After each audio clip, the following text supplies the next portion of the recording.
امت اسلامی، السلام علیکم ورحمۃ اللہ وبرکاتہ۔ الحمدللہ الحنان المنان الذي خلق الإنسان وعلمه البيان، والصلاة والسلام على رسوله سيد الإنس والجان وعلى آله وصحبه ذوي الخير والإحسان، أما بعد، فأعوذ بالله من الشيطان الرجيم، بسم الله الرحمن الرحيم، إن الدين عند الله الإسلام، وقال الله تعالى في مقام آخر، اليوم أكملت لكم دينكم وأتممت عليكم نعمتي ورضيت لكم الإسلام دينا۔ صدق الله مولانا العظيم وبلغنا رسوله النبي الأمين المتين المختار الكريم، ونحن على ذلك لمن الشاهدين والشاكرين والحمد لله رب العالمين۔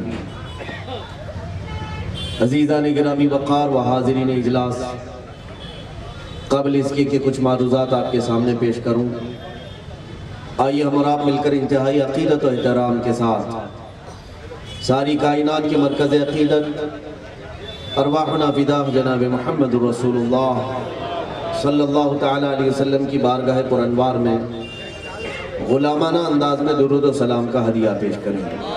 اللہم صلی علی سیدنا و مولانا محمد معدن الجود والکرم وآلہ واصحابہ الکرام وابنہ الکریم وبارک وسلم صلاة دائمة سرمدا ابدا۔ عزیزان گرامی وقار، ہمارا آج کا یہ اجلاس ایک الگ نوعیت سے ہے اور ایک الگ کیفیت میں ڈھلا ہوا ہے۔ یقیناً یہ سال کی آخری رات ہے جس کو دنیا 31st نائٹ کے نام سے جانتی ہے اور مناتی بھی ہے۔ شاید ہی کچھ لوگ ہوں، کم و بیش ہی لوگ ہوں جو اس رات کو ذکر الہی میں گزارتے ہوں گے، ورنہ دنیا بھر میں آج کی یہ رات لہو و لعب کے لیے مشہور ہے۔ آج کی یہ رات عیاشیوں کے لیے وقف کر دی جاتی ہے۔ آج کی رات کثرت سے شراب نوشی ہوتی ہے، کثرت سے زنا کاری ہوتی ہے۔ آج کی یہ رات دنیا کے لیے بڑی رنگین ہے، لیکن ایک غلام مصطفیٰ، میرے آقا صلی اللہ تعالیٰ علیہ وسلم سے سچی محبت رکھنے والا، اسے تو یہ فکر ہوتی ہے کہ میری زندگی کا 1 سال کم ہو گیا اور میں یہ جو سال گزر رہا ہے میری زندگی سے، اس سال کی آخری رات کو یوں ہی نہ جانے دوں، بلکہ ہو سکتا ہے کہ میں نے 2019 میں بہت سارے گناہ کیے ہوں، لیکن جب یہ آخری رات سال کے ساتھ بند ہونے والی ہو تو کیوں نہ میں اللہ اس کے رسول کے ذکر میں جا بیٹھوں اور تھوڑا وقت میں میرے آقا صلی اللہ علیہ وسلم کی یاد کر لوں، تاکہ رب ذوالجلال اس پورے سال کی جب کتاب بند فرما رہا ہو تو اخیر میں میرے نام سے لکھ دیا جائے کہ یہ بھی شہدائے مصطفیٰ تھا، یہ لکھ دیا جائے کہ یہ بھی ذکر الہی کا شغف رکھنے والا بندہ تھا۔ میرے عزیزوں، آج میں کچھ ضروری باتیں لے کر کے آیا ہوں۔ یقیناً ہم اس عظیم دین سے تعلق رکھتے ہیں جس کے متعلق خود رب ذوالجلال نے فرمایا کہ دنیا میں اللہ تبارک و تعالیٰ کو اگر کوئی دین پسند ہے تو وہ اسلام، اور خود قرآن پاک میں فرماتا ہے آج کے دن میں نے تم سب پر اپنی پوری نعمتیں تمام کر دی اور اے لوگوں تمہیں اسلام لے کر میں راضی ہوا، جس میں میرے رب ذوالجلال کی رضا ہے، اس دین سے ہمارا تعلق ہے۔ اور میں آج آپ کو ایک خصوصیت بتاؤں، ہر زمانے میں ہر دین کا اور ہر ایک کمیونٹی کا ایک کلچر رہتا ہے، اس کلچر سے وہ پوری دنیا میں مشہور ہوتے ہیں۔ مثال کے طور پر یونانی کلچر پوری دنیا میں مشہور تھا کہ یونان کے لوگ بہت سارے تحقیقات میں بہت آگے ہوتے ہیں، ان کا ایک کلچر ہے تحقیق کرنے میں، ریسرچ کرنے میں، نئی چیزیں بنانے میں۔ ملک فارس کا ایک کلچر تھا، ایران کا، کہ گھوڑ سواری میں وہ مشہور تھے، جنگ بازی میں، جنگی چیزوں میں وہ بہت مشہور تھے۔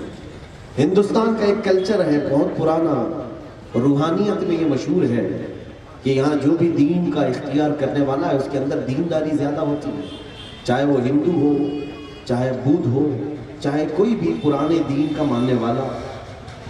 ہر ایک زمانے میں کسی نہ کسی کا ایک کلچر مشہور ہے، اور انڈیا، ہندوستان اور ایک کلچر میں مشہور تھا کہ یہ تجارت میں بہت زیادہ پوری دنیا میں چھایا ہوا تھا۔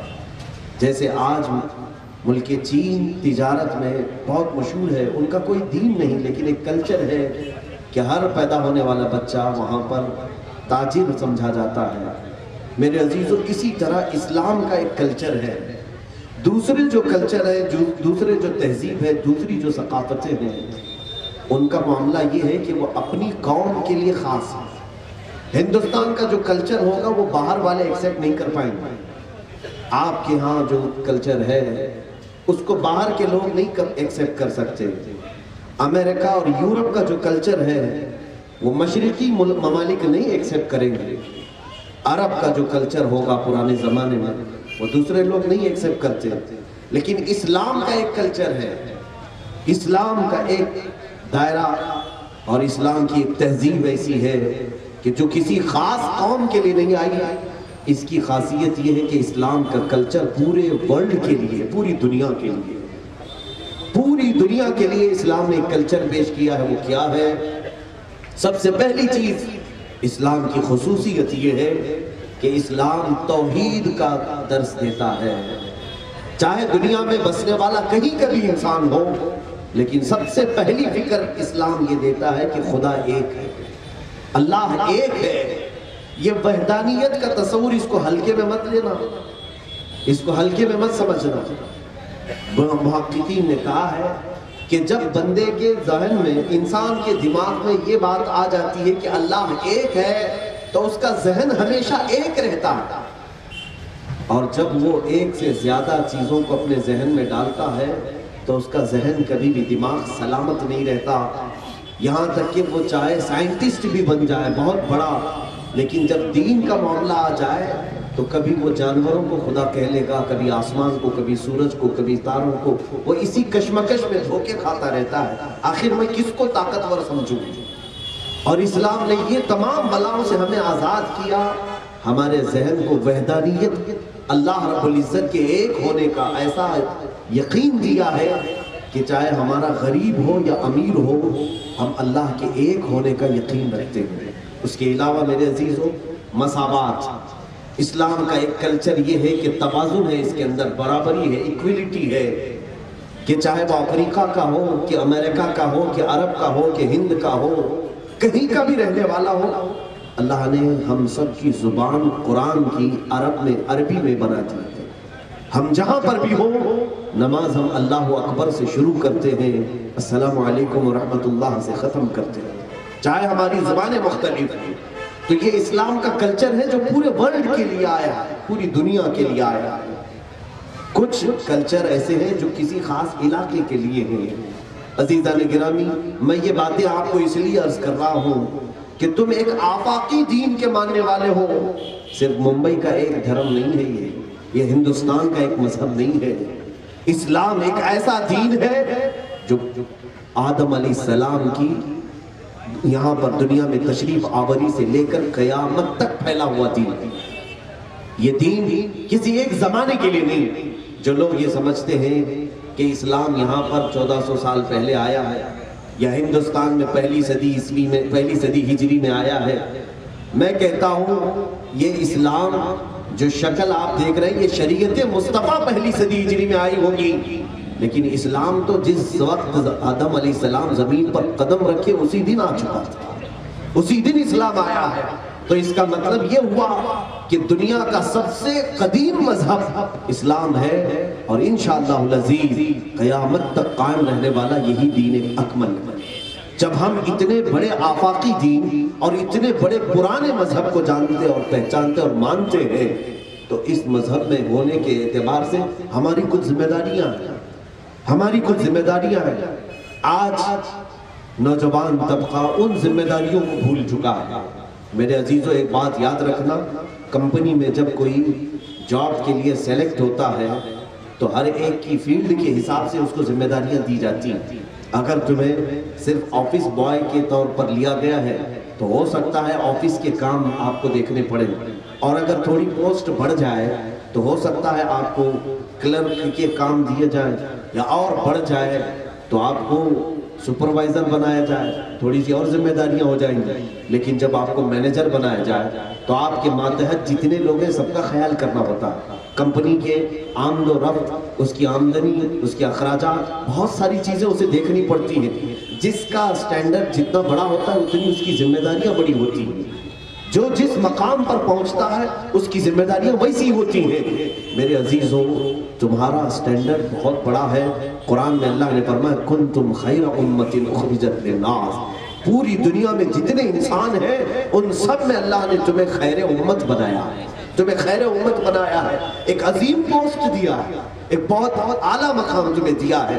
اور تمہیں اب نہ صرف اپنے گھر کی سوچنی ہے، نہ صرف اپنے اولاد کی، نہ صرف اپنے نفس کی، بلکہ اللہ تعالیٰ نے تمہیں ایک آفاقی دین دیا ہے۔ تو پوری کائنات میں جو کچھ بھی ہو رہا ہے ان سب کی خبر رکھنا یہ ہر مسلمان کی ذمہ داری ہے۔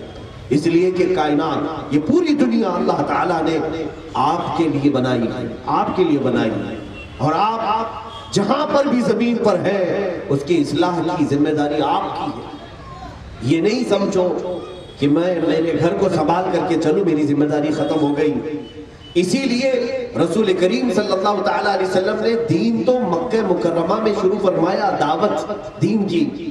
ہونا تو یہ چاہیے تھا کہ مکہ پورا صحیح ہو جائے، حضور پاک صلی اللہ تعالیٰ علیہ وسلم اسی وقت اپنے دین کی تبلیغ اور دعوت کو بند کر دیتے، ختم فرما دیتے۔ ایسا نہیں ہوا، بلکہ اللہ کے حبیب صلی اللہ تعالیٰ علیہ وسلم نے خطوط لکھے، خط لکھے، کبھی ایران کے بادشاہ کو، کبھی مصر کے بادشاہ کو، کبھی روم کے بادشاہ کو، کبھی یمن کے بادشاہ کو، سب کو خطوط لکھے، اور یہ ارشاد فرمایا اللہ تعالیٰ نے مجھے پوری روئے زمین کا رسول بنایا ہے، میں ہر زمین کے خطے کی اصلاح کے لیے آیا ہوں۔ ہر ایک کو اللہ کے نبی نے دعوت دی کہ نہیں دی؟ ہر ایک تک اصلاح کی کوشش فرمائی ہے، لیکن اس دعوت کو آج ہم گھیرتے جا رہے ہیں۔ آج ہماری دعوت اپنوں کے اندر محدود ہو کر رہ گئی۔ میں اسلامی تاریخ کے چند وہ نوجوانوں کو بتاؤں، اللہ اکبر، رسول کریم صلی اللہ تعالیٰ علیہ وسلم کی پرورش میں پلے ہوئے، آپ کی تربیت پائے ہوئے وہ صحابہ جن کی جوانی اتنی کہ ابھی شادی کی عمر ہے، لیکن انہوں نے وہ کردار ادا کیے۔ میرے عزیزوں، آج سب سے پہلی چیز یہ ہے، دوسرے جانے یا نہ جانے پہلے آپ جانیں اسلامی تاریخ کو۔ میں آج اسلام کی تھوڑی سی تاریخ آپ کے سامنے رکھوں گا، پھر میں بچوں سے پوچھتا ہوں، جوانوں سے پوچھتا ہوں، اور بوڑھوں سے پوچھتا ہوں، تمہاری عمر کہاں چلی گئی؟ تم نے اس کائنات کے لیے کیا کیا ہے؟ جس جگہ پر تم ہو اس کے لیے تم نے کیا کیا ہے آج تک؟ ہو سکتا ہے آپ جواب نہیں کہیں میں نے گھر بنا لیا، گھر تو تم نے اپنے لیے بنایا ہے۔ ہو سکتا ہے تم یہ کہو کہ میں نے بہت اچھے قسم کے کھانے بنائے، وہ تم نے اپنے پیٹ کے لیے بنائے، لیکن اللہ کی اس پوری کائنات کے لیے تمہارا کوئی حصہ ہے اس میں؟ تم نے اپنے طور پر کوئی چیز اس میں پیش کی ہے؟ چلو پوری دنیا کے لیے نہیں، اپنے ملک کے لیے کیا پیش کیا ہے؟ یہ ہمارا عزیز وطن ہے ہندوستان، کیا اس میں ہمارا کوئی حصہ ہے کہ نہیں ہے؟ ہم تو تاریخ کو یاد کرتے ہیں، اسلامی نوجوان ایسے ایسے آئے ہیں جنہوں نے پوری کائنات میں ایسا حصہ رکھا ہے کہ آج تک دنیا انہی سے پانی پی رہی ہے، انہی کے علوم سے، ان کے دیے ہوئے طریقوں سے سیراب ہو رہی ہے۔ دنیا کوئی معلوم نہیں ہے۔ میں آج آپ کو بتا دوں، صرف ایک ٹاپک تھا جس کو میں نے پڑھا ہے، ماذا قدم المسلمون للعالم، پوری کائنات کے لیے مسلمانوں نے کیا کیا کیا ہے، اسلامی نوجوانوں نے کیا کیا دیا ہے۔ حیرت ہوگی آپ کو سن کر کے، آج یورپ کا کلچر پوری دنیا میں چھایا ہوا ہے۔ امریکہ آج سپر پاور کہلاتا ہے اور وہ ترقی یافتہ ممالک میں شمار کیا جاتا ہے۔ کس وجہ سے؟ ان کے پاس ایجوکیشن بہت زیادہ ہے، ان کے پاس ناسا جیسی چیزیں ہیں کہ یہ خلا میں بھی جا کر کے تحقیق کر رہے ہیں، یہ سورج کی کرنیں دیکھ رہے ہیں، چاند پر پہنچنے کے دعوے کر رہے ہیں، اسی لیے یہ پوری دنیا میں آج چھائے ہوئے۔ اور میں آپ کو بتاؤں، جب یورپ اور امریکہ میں اندھیرا چھایا ہوا تھا، روڈ نام کی تک کوئی چیز نہیں تھی، اس وقت اسلام اور اسلام کے چاہنے والے نوجوانوں نے پوری دنیا میں کیا پیش کیا؟ سب سے پہلی چیز اگر میں بتاؤں آپ کو، تیسری ہجری ہے، تیسری صدی ہجری، یعنی تقریباً آج سے 1100 سال پہلے کی بات کر رہا ہوں۔ آج سے 1100 سال پہلے عرب کا ایک نوجوان اٹھتا ہے جس کو کحالی کہا جاتا ہے۔ کحالی یہ کون ہے؟ دنیا میں سب سے پہلے آنکھوں کا آپریشن کرنے کا طریقہ اس نے سکھایا ہے۔ سب سے پہلی چیز جس نے ایجاد کی آنکھوں کے امراض کے متعلق، میڈیکل سائنس میں سب سے زیادہ حصہ اگر کسی کا ہے تو علماء اسلام کا ہے۔ یہ میں چیلنج کے ساتھ کہتا ہوں، آج بھی امریکہ کی کئی یونیورسٹیاں ہیں جس میں اسلامی علماء کی کتابوں سے لیے ہوئے افکار موجود ہیں۔ کیلیفورنیا یونیورسٹی آج بھی اسلامی میڈیکل سائنس سے لی ہوئی کتابوں کو پڑھا رہی ہے۔ اسلامی نوجوان وہ ہے کحالی جنہوں نے سب سے پہلے آنکھوں کے امراض کے متعلق بتایا پوری دنیا میں۔ اور ابو القاسم زہراوی ایک ایسے بڑے عالم، ایک ایسے سائنسدان، یہ میں اسلامی نوجوانوں کی بات کر رہا ہوں۔ ابو القاسم زہراوی یہ کون ہے؟ طب میں، میڈیکل لائن میں سب سے پہلا وہ شخص ہے جس نے آپریشن کرنے کے طریقے بتائے۔ اس وقت تک دنیا میں کہیں پر جسم کے اندر کیا چیزیں ہیں کوئی نہیں جانتا تھا۔ ابو القاسم زہراوی یہ پہلے عالم دین ہے جنہوں نے پوری دنیا کو سرجری کا علم سکھایا ہے۔ آج سے تقریباً 1200 سال پہلے کا یہ عالم ہے۔ 1200 سال پہلے کے ایک نوجوان عالم دین دنیا کو میڈیکل سائنس میں سرجری کا پورا علم دے دیا۔ اور آپ کو حیرت ہوگی، علی بن عیسیٰ الحمدانی نام سے ایک بزرگ گزرے، عالم دین ہے اور ایسے سائنسدان، اور ابو القاسم زہراوی، ابن سینا، یہ میں وہ نام ذکر کر رہا ہوں۔ آپ کو شاید ہمارے کالج کے بچے یہ جانتے ہوں گے، پڑھے ہوں گے، گریویٹی، ارتھ کی یعنی زمین کی کشش ثقل، زمین کھینچنے کی قوت رکھتی ہے، جو بھی چیز اوپر اڑاؤ نیچے آ جاتی ہے۔ اس کے یہ گریویٹی کے جو قانون ہے، یہ جھوٹے لوگ ہیں جو آج سب نیوٹن کی طرف مشہور کرتے ہیں کہ سب سے پہلا سائنسدان ہے نیوٹن جس نے گریویٹی کے نظریے کو پوری دنیا میں پیش کیا۔ جھوٹ ہے۔ سب سے پہلے عالم دین علی بن عیسیٰ الحمدانی نے اس گریویٹی کے قانون کو پیش کیا تھا جب پوری دنیا میں سائنس نام کی چیز ہی نہیں تھی۔ ابو القاسم زہراوی، اور پھر آپ کو میں بتاؤں ابن سینا جنہوں نے بچوں کے امراض میں سب سے پہلی کتاب لکھی جو آج بھی امریکہ میں پڑھائی جاتی ہے۔ سب سے پہلی چیز یہ وہ حصے ہیں جو اسلامی نوجوانوں نے دنیا کی ترقی میں اپنا، جس کو کہتے ہیں یوگدان، اپنا حصہ رکھا ہے۔ میرے عزیزوں، اتنا ہی نہیں، امام محمد رازی یہ وہ نوجوان عالم دین ہیں جنہوں نے فزکس کے علم کو سب سے پہلے ایجاد کیا۔ کیمسٹری سب سے پہلے عالم دین نے ایجاد کیا ہے۔ کیمسٹری آج پڑھائی جاتی ہے پورے کالجز میں، یہ کسی اور کا حصہ نہیں ہے، یہ علماء اسلام کی بنیاد رکھی ہوئی ہے۔ الجبرا جابر بن حیان کا ایجاد کیا ہوا علم ہے۔ الجبرا ہی نہیں بلکہ ہندسہ جس کو کہتے ہیں، انجینئرنگ کے آج جتنے قوانین ہیں، انجینئرنگ کو شروع کرنے والے سب سے پہلے عالم دین ہیں حضرت ابو القاسم زہراوی۔ یہ وہ علماء کی بات میں کر رہا ہوں جنہوں نے پوری دنیا میں اپنے علوم سے لوگوں کو سیراب کیا، اور آج تک دنیا انہی کی کتابوں سے اپنے نظریات کو قائم رکھی ہوئی۔ اور آپ کو یہ بھی میں بتاؤں، سب سے پہلے دنیا کے گول ہونے کا نظریہ بھی جنہوں نے پیش کیا وہ علی بن عیسیٰ حمدانی تھے۔ سب سے پہلے وہ عالم دین ہیں جنہوں نے دنیا کے گول ہونے کا نظریہ پیش کیا۔ آپ تو صرف نیوٹن کو جانتے ہیں، آئنسٹائن کو جانتے ہیں، بس انہی لوگوں کو کتابوں میں پڑھا ہے۔ یہی تو افسوس ہے، ہمارے بچے اسلامی تاریخ سے ناواقف ہیں، اسلامی تاریخ سے ناواقف ہیں۔ آج میں آپ سے یہی پوچھنا چاہتا ہوں، یہ باتیں میں آپ کی رغبت کے لیے بتا رہا ہوں، ہماری عمریں اتنی بیت گئی، کیا ہم نے بھی اس کائنات کے لیے کچھ حصہ رکھا ہے؟ ہم نے کچھ ترقی کرنے کے لیے کچھ نظریات پیش کیے ہیں؟ اور ہمیں فخر ہے ہندوستان میں بھی بابا میزائل عبدالکلام تھے، ایک مسلمان۔ میں چاہتا ہوں کہ اسی طرح سے نوجوانوں کی یہ ذمہ داریاں ہیں کہ وہ اللہ رب العزت کی روئے زمین پر بوجھ بن کر کے نہ رہے، بلکہ اس کائنات کی ترقی میں اپنا کچھ حصہ چھوڑ کر کے جائے۔ یہ وہ علماء ہیں جن کو تاریخ کبھی بھلا نہیں سکتی۔ ایک ہم ہیں کہ ہمارے مرنے کے بعد ہماری قبریں بھی مٹ جائیں گے، ہمارے نام بھی بجھ جائیں گے، پتہ نہیں کب آئے تھے اور کب چلے گئے، ہماری تاریخ ختم ہو جائے گی۔ آج نوجوان یہ چاہتا ہے کہ میرے دل کے اندر جو نفس کے انگارے ہیں میں خوب مزے لے لوں، میں اپنی جوانی کو عیش میں گزار لوں۔ کیا یہی طریقے ہیں جو اسلام نے پیش کیے ہیں ہمیں؟ آج کی رات تم دوسروں کو دیکھ کر کے متاثر نہ ہونا کہ آج پوری دنیا پارٹی منا رہی ہے اور میں یہاں کیا کر رہا ہوں۔ میرے عزیز، اللہ رب العزت نے تجھے جو اس کائنات میں بھیجا ہے بہت مختصر سی مدت کے لیے بھیجا ہے۔ تم یوں جوان ہوئے، یوں بوڑھے ہوئے اور یوں ہی چلے گئے، پتہ بھی نہیں چلے گا تم کب اس کائنات میں جوان ہوئے اور کب بڑھاپا آ گیا اور کب اس دنیا سے رخصت ہو گئے۔ پوچھ لو جو بوڑھے ہیں آج، یہ کل کے جوان تھے، اور جو آج جوان ہیں یہ کل کے بچپنے میں تھے، بچپنا تھا۔ یہ دنیا اتنی تیزی سے بھاگتی جا رہی ہے اور ہم اپنے راتوں کو اور اپنے دنوں کو عیاشیوں میں بتا رہے ہیں۔ آج مجھے افسوس ہے، اسلامی نوجوانوں کے کردار کے سلسلے میں اگر ہم سے سوال کیا جائے مجھے شرم آئے گی۔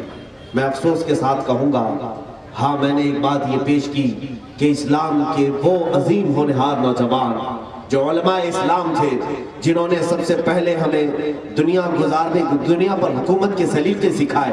آپ کو معلوم نہیں، لے آؤٹ بنانے کے طریقے سب سے پہلے سیدنا عمر فاروق رضی اللہ تعالیٰ عنہ نے پیش کیے، بیت المال کا طریقہ سیدنا ابو بکر صدیق نے پیش کیا ہے، اور جنگی مہم اور جنگوں کے طور طریقے یہ اسلام کے دیے ہوئے ہیں۔ سیاست کرنا پورا اسلام کا طریقہ تھا، یہ گندی سیاست نہیں۔ پارلیمنٹ چلانے کے طریقے یہ اسلام کے دیے ہوئے ہیں، گھر کے بنانے کے طریقے اسلام کے دیے ہوئے ہیں، روڈ بنانے کے طریقے اسلام کے دیے ہوئے ہیں۔ مسلمانوں کا ایک دو حصہ نہیں ہے میرے عزیزوں کائنات میں۔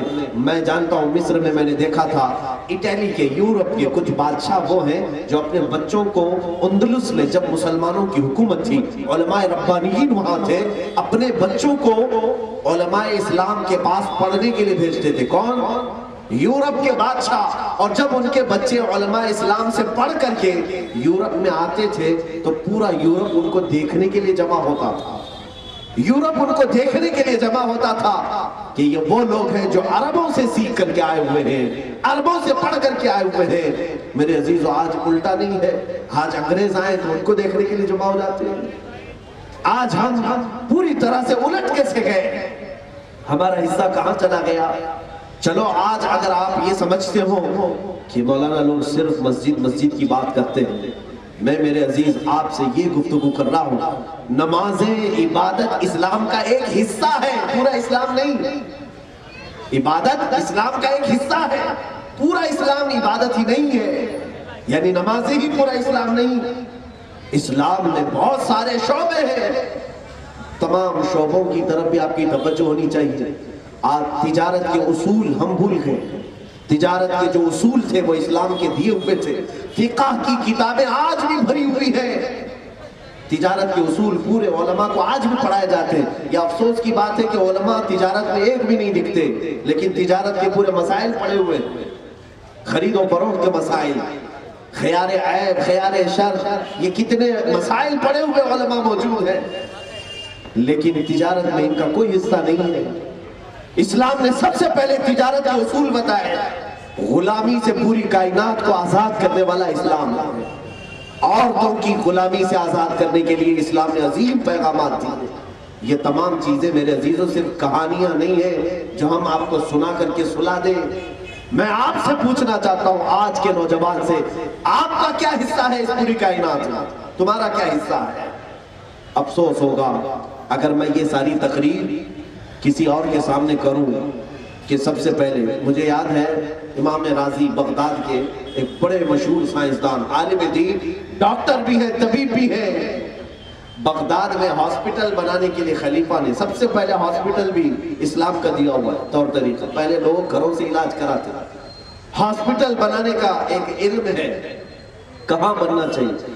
ممبئی میں تو کہیں بھی بن جائے گا، یہ الگ بات ہے کہ جگہ کی قلت ہے، لیکن اس کے اصول ہیں۔ یہ اصول سب سے پہلے کس نے پیش کیے تھے جانتے ہیں آپ؟ بغداد میں جو خلیفہ وقت تھے انہوں نے امام رازی سے پوچھا کہ ہمیں ایک مستشفیٰ بنانا ہے۔ مستشفیٰ کہتے ہیں جہاں مریضوں کی دیکھ بھال کی جائے، اچھے ڈاکٹر ان کا علاج کریں، ہمیں ایک ایسا گھر بنانا ہے، ہاسپٹل بنانا ہے۔ کس جگہ بنا ہے؟ بغداد کی۔ انہوں نے کیا نظریہ پیش کیا تھا؟ آج تک لوگوں کی عقلیں حیران ہیں۔ امام رازی نے کہا کہ مجھے کچھ کچے گوشت کے ٹکڑے لا کر کے کسی بیل کے یا جانور کے ذبح کرنے کے بعد اس کے گوشت کے ٹکڑے لا کر کے، کافی ٹکڑے ان کے پاس لا کر کے دیے گئے، بڑے بڑے ٹکڑے۔ ہر ٹکڑے کو انہوں نے لکڑی میں پرو دیا اور کہا بغداد کے ہر محلے میں یہ لگا دو، ایک ایک لکڑی، ہر محلے میں ایک ایک لکڑی جس کے اوپر گوشت لٹک رہا ہو، لگا دیا گیا۔ یہ کیا طریقہ ہے؟ کیوں گوشت لٹکا رہے ہیں؟ کسی کے سمجھ میں نہیں تھا۔ بغداد میں لٹکائے گئے، وہ گوشت لٹکتا رہا 3 دن تک۔ اس کے بعد امام رازی نے ہر جگہ کے اس لٹکے ہوئے لکڑی پر جو لٹکے ہوئے گوشت تھے ان کو واپس منگوایا، لاؤ۔ اب اس میں سارے جو ٹکڑے تھے سب کی کیفیت الگ تھی۔ کچھ گوشت کے ٹکڑے وہ تھے جو بالکل سڑ چکے تھے، سوکھ چکے تھے، کچھ وہ تھے جن میں بدبو تھی، لیکن ایک ٹکڑا ایسا تھا جس میں ابھی بھی تازگی باقی تھی، لیکن اس میں ہلکا پن آیا ہوگا مرجھانے کا، لیکن تازگی باقی تھی۔ امام رازی نے پوچھا یہ ٹکڑا کس محلے میں لگا تھا؟ بتایا گیا فلاں محلے میں یہ لگا تھا۔ کہا اسی جگہ پر ہاسپٹل بننا چاہیے تاکہ مریضوں کا جسم جلدی نہ سڑے۔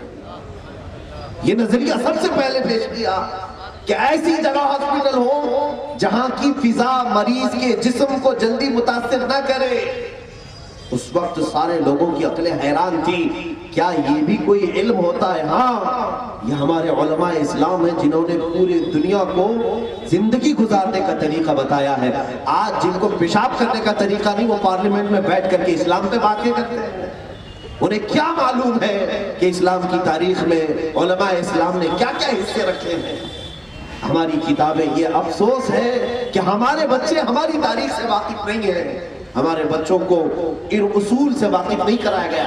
آج کی مجلس میں میں صرف اسی ٹاپک کو لے کر کے بیٹھا ہوں۔ تقریریں بہت ساری سنتے ہوں گے آپ، فضیلتوں میں، واقعات میں، لیکن میں آج آپ کی پرانی تاریخ کی طرف لے جا رہا ہوں۔ سال گزرتے جا رہے ہیں میرے عزیزوں، 2019 بھی چلا گیا، تمہاری زندگی کا ایک سال یوں ہی چلا جا رہا ہے۔ اب جو بچے ہوئے سال ہیں، کیا آپ میں سے بھی کوئی تیار ہے کہ میں بھی اپنی محنتوں سے اس کائنات کے لیے کوئی نظریہ پیش کر دوں؟ ایسے بہت سارے بچے ہیں جو بچپن میں ایک اعلیٰ سوچ رکھتے ہیں اور وہ نئی نئی چیزیں ایجاد کرتے ہیں اور وہ تاریخ میں رقم ہو جاتی ہے، تاریخ میں رقم ہو جاتی ہے۔ بنو امیہ کی جب خلافت کا زمانہ تھا، آپ کو یہ بھی سن کر کے حیرت ہوگی، ایک ایسی چیز جو آج سب کے پاس ہے، آپ کے سب کے پاس ہے، اور اسی سے ہمارا دن رات معلوم پڑ رہا ہے، اسی سے ہمارے ساری چیزیں معلوم پڑ رہی ہیں، سب کے پاس ہے تقریباً۔ بنو امیہ کی جب خلافت تھی، ایک چھوٹا سا بچہ اس نے سب سے پہلے گھڑی بنانے کا طریقہ بتایا۔ یہ وقت معلوم کرنے کے طریقے نہیں تھے اس وقت، سورج دیکھ کر کے لوگ وقت طے کرتے تھے۔ صبح ابھی اتنا پہر، 2 پہر سے پہر، 4 پہر تھی، یعنی پورے 24 گھنٹوں کو 8 پہر میں ڈیوائیڈ کیا تھا۔ 8 پہر جانتے تھے لوگ، سورج کی روشنی دھیمی ہو جائے تو یہ پہر چل رہا ہے، کڑک ہو جائے تو یہ پہر چل رہا ہے، لیکن آج کوئی سورج کی طرف نہیں دیکھتا، فوراً اپنی گھڑی کی طرف دیکھتا ہے۔ راتوں کو وہ لوگ وقت طے کرتے تھے، ان کی سحری افطار سورج اور چاند سے ہی چلتی تھی۔ کون سی گھڑی تھی؟ سب سے پہلے یہ گھڑی بنانے کا طریقہ بھی بنو امیہ کی خلافت میں ایک نوجوان عالم دین نے پیش کیا تھا۔ وہ بچے تھے اگرچہ، لیکن سب سے پہلا یہ طریقہ انہوں نے پیش کیا۔ عزیزان گرامی وقار، 1 2 نہیں، جیولوجیا، فزکس، کیمسٹری، الجبرا اور پھر یہ ہندسہ جس کو آج انجینئرنگ کے کورس میں پڑھایا جاتا ہے، یہ سب علماء اسلام کے دیے ہوئے ہیں۔ میتھمیٹکس کے سب سے عظیم جو فنڈے ہیں آج بھی، اوکلیدس، لوگارزم، یہ سب اسلامی علماء کے دیے ہوئے ہیں۔ ہو سکتا ہے میری باتیں کچھ کو باؤنس جا رہی ہوں، کیوں جائیں گے؟ اسی لیے کہ تاریخ معلوم نہیں ہے۔ اگر یہ تمام علوم معلوم ہو تو تو آپ کا سینہ فخر سے تن جائے گا کہ یہ ہمارے اسلاف ہیں، یہ ہمارے اکابرین ہیں جنہوں نے پوری دنیا کو حساب پڑھایا ہے، پوری دنیا کو جنہوں نے میڈیکل سائنس دکھایا ہے، پوری دنیا کو۔ ایک عالم دین ہے شیخ ابن سینا، اور ان کا نام ہے علی بن عیسیٰ الحمدانی، ایک اور بزرگ ہیں۔ کیمرے کے متعلق سب سے پہلے انہوں نے بتایا تھا کہ کچھ شعائیں ہوتی ہیں جو قید کرتی ہیں ایکس رے کا علم، یہ علماء اسلام کا دیا ہوا۔ کتنی باتیں میں پیش کروں، وقت کم ہے، کسی کو تفصیلات چاہیے تو انٹرنیٹ پر جا کر کے سرچ کرے۔ میں جو بول رہا ہوں کیا یہ لفاظی ہے یا حقیقت ہے، ڈھونڈنا تمہیں پتہ چلے گا کہ یہ سارے علوم علماء اسلام کے دیے ہوئے ہیں۔ آج پوری دنیا ایکس رے پر چل رہی ہے، ہر چیز ایکس رے کے ذریعے سے معلومات کی جا رہی ہے کہ نہیں؟ یہ سارا علم علماء اسلام کا دیا ہوا ہے۔ تاریخ اس لیے بتانا ضروری ہے میرے عزیزوں، تاکہ ہمارے نوجوانوں میں یہ بات نہ آ جائے کہ اسلام صرف جو ہے 11ویں کے پکانے کے کھچڑے اور نیاز میں ہی ختم ہو جاتا ہے۔ کوئی یہ نہ سمجھ لے کہ صرف شربت بانٹنے کا نام اسلام ہے، صرف ٹوپی پہننے کا نام اسلام ہے، صرف داڑھی رکھنے کا نام اسلام ہے۔ اسلام وہ ہے جو پوری کائنات کو زندگی گزارنے کا طریقہ دیتا ہے، چاہے وہ عرب ہو۔ افریقہ کی سرزمین پر جب صحابہ پہنچے تھے، وہاں تو لوگوں کو کپڑے پہننے کا طریقہ بھی نہیں معلوم تھا، کپڑے بھی نہیں پہنتے تھے، پتوں سے اپنے جسموں کو چھپاتے تھے، وہ بھی صرف سطر جو جسم کا شرمگاہ کا حصہ ہے۔ کپڑے پہننے کے طور طریقے بھی اسلام نے افریقی لوگوں کو سکھایا ہے۔ اسلامی یہ علماء ہیں جنہوں نے پوری کائنات کو ڈھنگ دیا ہے، اصول دیا ہے۔ ہندوستان میں یہ جتنی ترقی کے راہ آج دیکھ رہے ہیں، یہاں پر بھی میرے عزیزوں 700 سال تک علماء ربانیین رہے۔ ہر مغل بادشاہ ہو کہ کوئی بھی بادشاہ ہو، لیکن بادشاہوں کے زمانے میں علماء ربانیین تھے، علماء اسلام تھے، انہوں نے تحقیقات پیش کی ہیں۔ آج بھی جو یہاں پر پرانے اینٹک چیزیں جو ہندوستان میں ہیں، جو پوری دنیا میں ہندوستان جس وجہ سے عجائبات میں مشہور ہے، تاج محل کی بنیادیں رکھنے والے اور اس کو جس انداز سے بنانے والے، اتنے 100 سال گزر گئے لیکن اس کے آج بھی بنانے کے طور طریقوں کو کاپی بھی نہیں کیا جا سکا۔ یہ وہ دور ہے جو اسلام کا روشن دور تھا، اور علماء ربانیین نے ہر پیدا ہونے والے نوجوان کو علوم سکھائے تھے۔ یہاں آج حال یہ ہے کہ ہم اپنے بچوں کو آوارہ چھوڑتے ہیں۔ آج میں یہ اگر باتیں کسی اور کے سامنے کروں کہ یہ ہماری روشن تاریخ ہے، تو وہ مجھ سے پلٹ کر کے یہ پوچھ سکتا ہے ہوگی آپ کی روشن تاریخ، لیکن آج تو آپ کے نوجوان نشہ بیچنے میں سب سے زیادہ مشہور ہے۔ آج تو وہ مجھے پلٹ کر کے یہ کہے گا کہ اگر دنیا ہم سے پوچھتی ہے کہ کہاں نشہ ملتا ہے تو ہم ایڈریس آپ کے محلے کا دیتے ہیں، ہم آپ کے محلے میں بھیجتے ہیں۔ آپ کے نوجوان تو ان کاموں میں آج مشہور ہیں۔ میرے عزیزوں، بہت عظیم تبدیلی ہمارے اندر آ گئی، یعنی اتنی خطرناک تبدیلی، تھوڑا بہت بھی کمپیریزن میں ہم بیٹھ نہیں پاتے۔ کہاں ہماری تاریخ اور کہاں آج کے دن جو ہماری حالتیں ہیں ایجوکیشن کے معاملات میں، ہم سب کے استاد رہے ہیں، ہم سب کے استاد رہے ہیں۔ میرے عزیزوں، آج علوم کی سب سے زیادہ کمی ہمارے اندر ہے۔ جانتے ہو آپ صحابہ اکرام رضوان اللہ تعالی علیہ مجمعین نے کتنے ایسے گرامر ہیں جو بنائے ہیں اور پوری دنیا کو گرامر کے طور طریقے سکھائے ہیں۔ جب بنو عباس اور بنو امیہ کے خلافتیں چلتی تھیں، اسلام بہت ترقی کے راہ پر تھا۔ اب میں وہ نوجوانوں کی بات کروں جن کے بھی ماں باپ، ان کے بھی ماں باپ تھے، ان کے بھی بیوی بچے تھے، لیکن انہوں نے اپنی زندگی کو اسلام کے لیے وقف کیا تھا۔ آج میں آپ سے پوچھنا چاہتا ہوں، ہمارے وہ بچے جو پوری رات بھر کسی کٹے پر گزار کر صبح چلے جاتے ہیں اور سورج نکلنے کے بعد دیر تک اپنے بستروں پر لیٹے رہتے ہیں، ایسا ان کی زندگی کے کتنے دن گزرتے چلے جائیں؟ تم سوچو کتنے دن گزر گئے، اور تمہاری زندگی کے یہ ایام جو گھڑی کا کاٹا ہے وہ کاٹتا چلا جا رہا ہے۔ تم اگر یہ سوچتے ہو کہ کل میں صحیح ہو جاؤں گا، کل میں توبہ کر لوں گا، اس وقت تک جب کل آئے گا تم بوڑھے ہو چکے ہو گے، تمہارا جسم جواب دے چکا ہوگا، تم چاہ کر کے بھی کچھ نہیں کر سکو گے۔ اے میرے عظیم نوجوان، تم سپہ سالار بنائے گئے ہو، تم ایک عظیم قائد کی شکل میں دیکھے جانے والے تھے، لیکن آج محکوم کی شکل ہو گئی۔ ہم ہر جگہ پر لوگوں کے نعرے لگانے کے لیے مشہور ہو گئے ہیں، اس لیے کہ دنیا آج ہمیں اسی کام کے لیے استعمال کر رہی ہے۔ جتنی سیاسی پارٹیاں ہیں یہ سب ہمارے ساتھ کھلونے کی طرح کھیلتی ہیں، انہیں معلوم ہے چند سکے انہیں دیتے ہیں، یہ اس پارٹی میں بھی آئیں گے، اس پارٹی میں بھی آئیں گے۔ کیا نہیں دیکھتے آپ الیکشن کے ٹائم پر ہر پارٹی کے پیچھے نعرے لگانے کے لیے ہمارے نوجوان گھوم رہے ہیں؟ تم تو قائد تھے، تم تو رسول پاک صلی اللہ علیہ وسلم کا عظیم دین اپنے کندھوں پر اٹھائے ہوئے، تمہیں رب ذوالجلال نے قرآن جیسا عظیم تحفہ دیا ہے جو پوری کائنات میں کسی کے پاس نہیں ہے، کسی کے پاس نہیں، وہ کتاب تمہارے پاس ہے۔ ایسا کیسے ہو سکتا ہے جس قوم کے پاس ایسی کتاب ہے کہ وہ آج تک 1400 سال ہو گئے چیلنج کر رہا ہے پوری دنیا کو، لاؤ ایسی کتاب، کوئی آج تک لا نہ سکا۔ تمہارے پاس اتنا عظیم تحفہ تھا لیکن تم غلام کیسے ہو دوسروں کے غلام کیسے بنے ہو؟ روٹی کپڑے اور قوت کے نام پر تم پتہ نہیں کتنے لوگوں کے ہاں کتوں کی طرح ان کی ہاں نگرانی پر رکھے جا رہے ہیں۔ میرے عزیز ہو، معاف کرنا کہ میرے جملے اگر سخت ہوں لیکن یہ حقیقت بات ہے، یہ حقیقی بات ہے۔ عزیزان گرام وقار، رسول کریم صلی اللہ تعالیٰ علیہ وسلم کی بارگاہ میں ایک نوجوان آیا ہے۔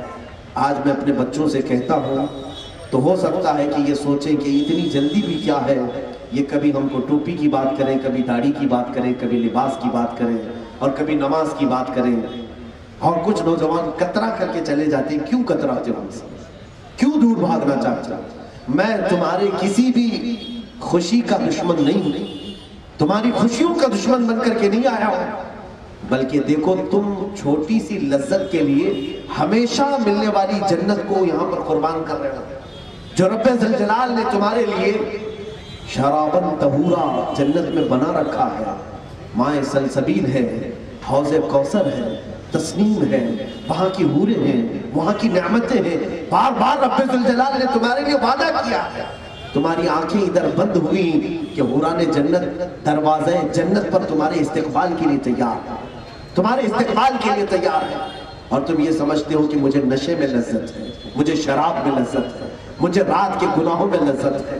یہ گناہ ایسے ہیں جو ایسے دھبے چھوڑ جائیں گے، ایسے دھبے چھوڑ جائیں گے کہ دنیا کی کسی صرف و صابن سے بھی یہ دھلے نہیں جاتے، دھلے نہیں جاتے۔ ان دھبوں کے ساتھ اگر تم دنیا سے چلے گئے، نہ دنیا میں کوئی عزت کی نگاہ سے تمہیں دیکھا، اس لیے کہ ہم نے دیکھا ہے۔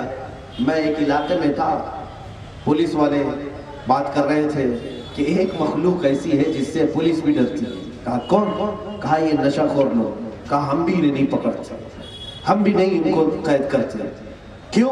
کہا یہ بہت ہی عجیب قسم کے لوگ ہوتے ہیں، نہ جانے کب کس کو مارے اور خود مر جائے، انہیں کسی چیز کا خوف نہیں۔ پولیس والے نے کہا میں یہ بات عرض کر رہا ہوں میرے عزیزوں، پھر تمہاری عزت کس کے پاس؟ نہ تمہارے ماں کے پاس، نہ تمہارے باپ کے پاس، نہ تم سے چھوٹے بچوں کے پاس، نہ دنیا کی کسی محلے میں تمہاری عزت، پھر کہاں ہے عزت؟ کیا تم سمجھتے ہو قبر میں تمہیں فرشتے عزت سے اٹھائیں گے؟ حدیث پاک میں ہے وہ منکر نکیر جس وقت قبر میں آئیں گے ان کی شکل ہی اتنی ہیبت ناک ہوگی، اتنی ہیبت ناک کہ ان کی شکل کو دیکھنا ہی ایک عذاب ہے۔ وہ اپنے دانتوں سے زمین کو چیرتے ہوئے آئیں گے، نیلی آنکھوں والے اور کالے چہرے والے جو تمہیں جھنجھوڑ کر کے کھینچ کر کے اٹھائیں گے۔ اگر فرشتوں کا ایک بھالا سینے پر پڑ گیا تو وہ مردہ 2 میل زمین میں اندر جاتا اور اسے پھر سے نکالا جاتا ہے۔ یہ عذاب قیامت تک ہوگا۔ کون سی عزت ہے تمہاری؟ کیا قیامت کے دن عزت ہوگی؟ اس کائنات میں اس طرح کی زندگی گزار کر گئے، لیکن جس دن اٹھائے گئے، اللہ اکبر، میرے آقا صلی اللہ علیہ وسلم فرماتے ہیں قیامت کے دن لوگ ننگے اٹھائے جائیں گے اور ان کے لباس پر کوئی کپڑا نہیں، جو سطر کی حفاظت نہیں کرتے تھے فرشتے آگ میں تپایا ہوا لوہا ان کی شرمگاہوں پہ مار رہے ہیں، ان کی شرمگاہوں پہ مار رہے ہیں۔ قیامت کا یہ منظر، پھر کہاں عزت ہے تمہاری؟ نہ دنیا میں، نہ قبر میں، نہ حشر میں۔ یہاں تک کہ ایک حدیث یہ بھی ملتی ہے کہ قیامت کے دن سیسا جانتے ہوں گے کہ جب اسے گرم کیا جاتا ہے تو یہ لاوے کی طرح ہوتا ہے، لوہے کی ایک قسم ہے سیسا، اس کو جب کھولایا جاتا ہے تو یہ لیکوڈ بنتا ہے۔ قیامت کے دن یہ سیسا ابالا جا رہا ہوگا، آگ میں پکایا جا رہا ہوگا۔ پوچھا گیا کس کے لیے؟ کہا گیا کہ یہ ان کانوں میں ڈالا جائے گا جو گانے سننے کے بڑے مشتاق تھے، ان کو گرم سیسا ڈالا جائے گا جو دنیاوی لذتوں سے اپنے کانوں کو بھرتے تھے۔ میرے عزیزوں، پھر کون سی زندگی میں ہے تمہاری یہ عزت؟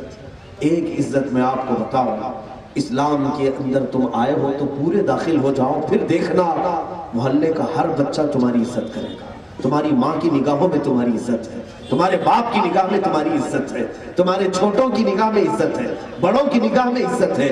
قبر میں جس وقت جاؤ گے، میرے آقا کا فرمان ہے، نکیرین سے میرے آقا فرمائیں گے اسے ذرا آہستہ جگانا، یہ میرا غلام، وہاں عزت ہے۔ قیامت کے دن اٹھایا جائے گا، اس کا نام پکارا جائے گا، فلاں بن فلاں آ جائے، رسول اللہ کے جھنڈے تلے اسے بلایا جائے گا، وہاں بھی عزت ہے۔ اور جب اس کا حساب ہو جائے گا، اللہ کی طرف سے اسے حکم ہوگا، تو جا رہا ہے، دنیا میں اپنے آپ کو بچایا تھا، تجھے اختیار دیتا ہوں، جس پر تیری نظر پڑے اسے بھی اپنے ساتھ لے جا سکتا۔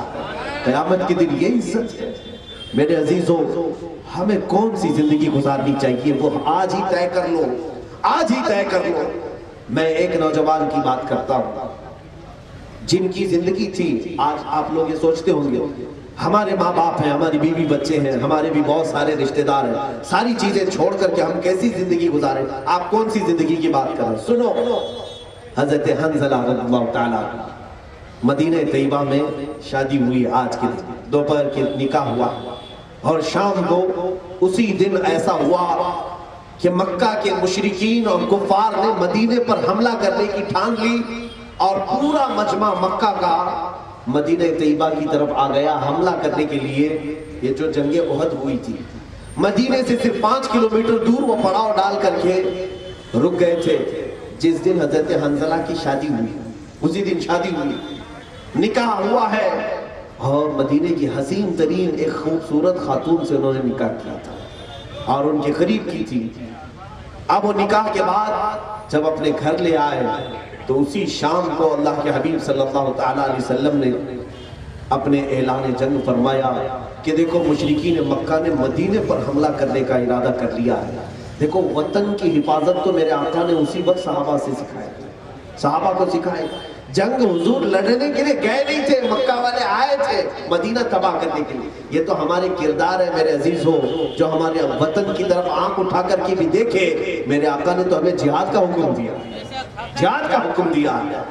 تو یہ جنگ احد جو ہوئی تھی، وہ مدینے کی خرابی کرنے کے لیے مکہ کے مشرکین آئے تھے۔ حضور نے صفوں کو ترتیب دینا شروع کیا، رات کے وقت سارے صحابہ کو بلایا، اس میں حضرت حنظلہ بھی۔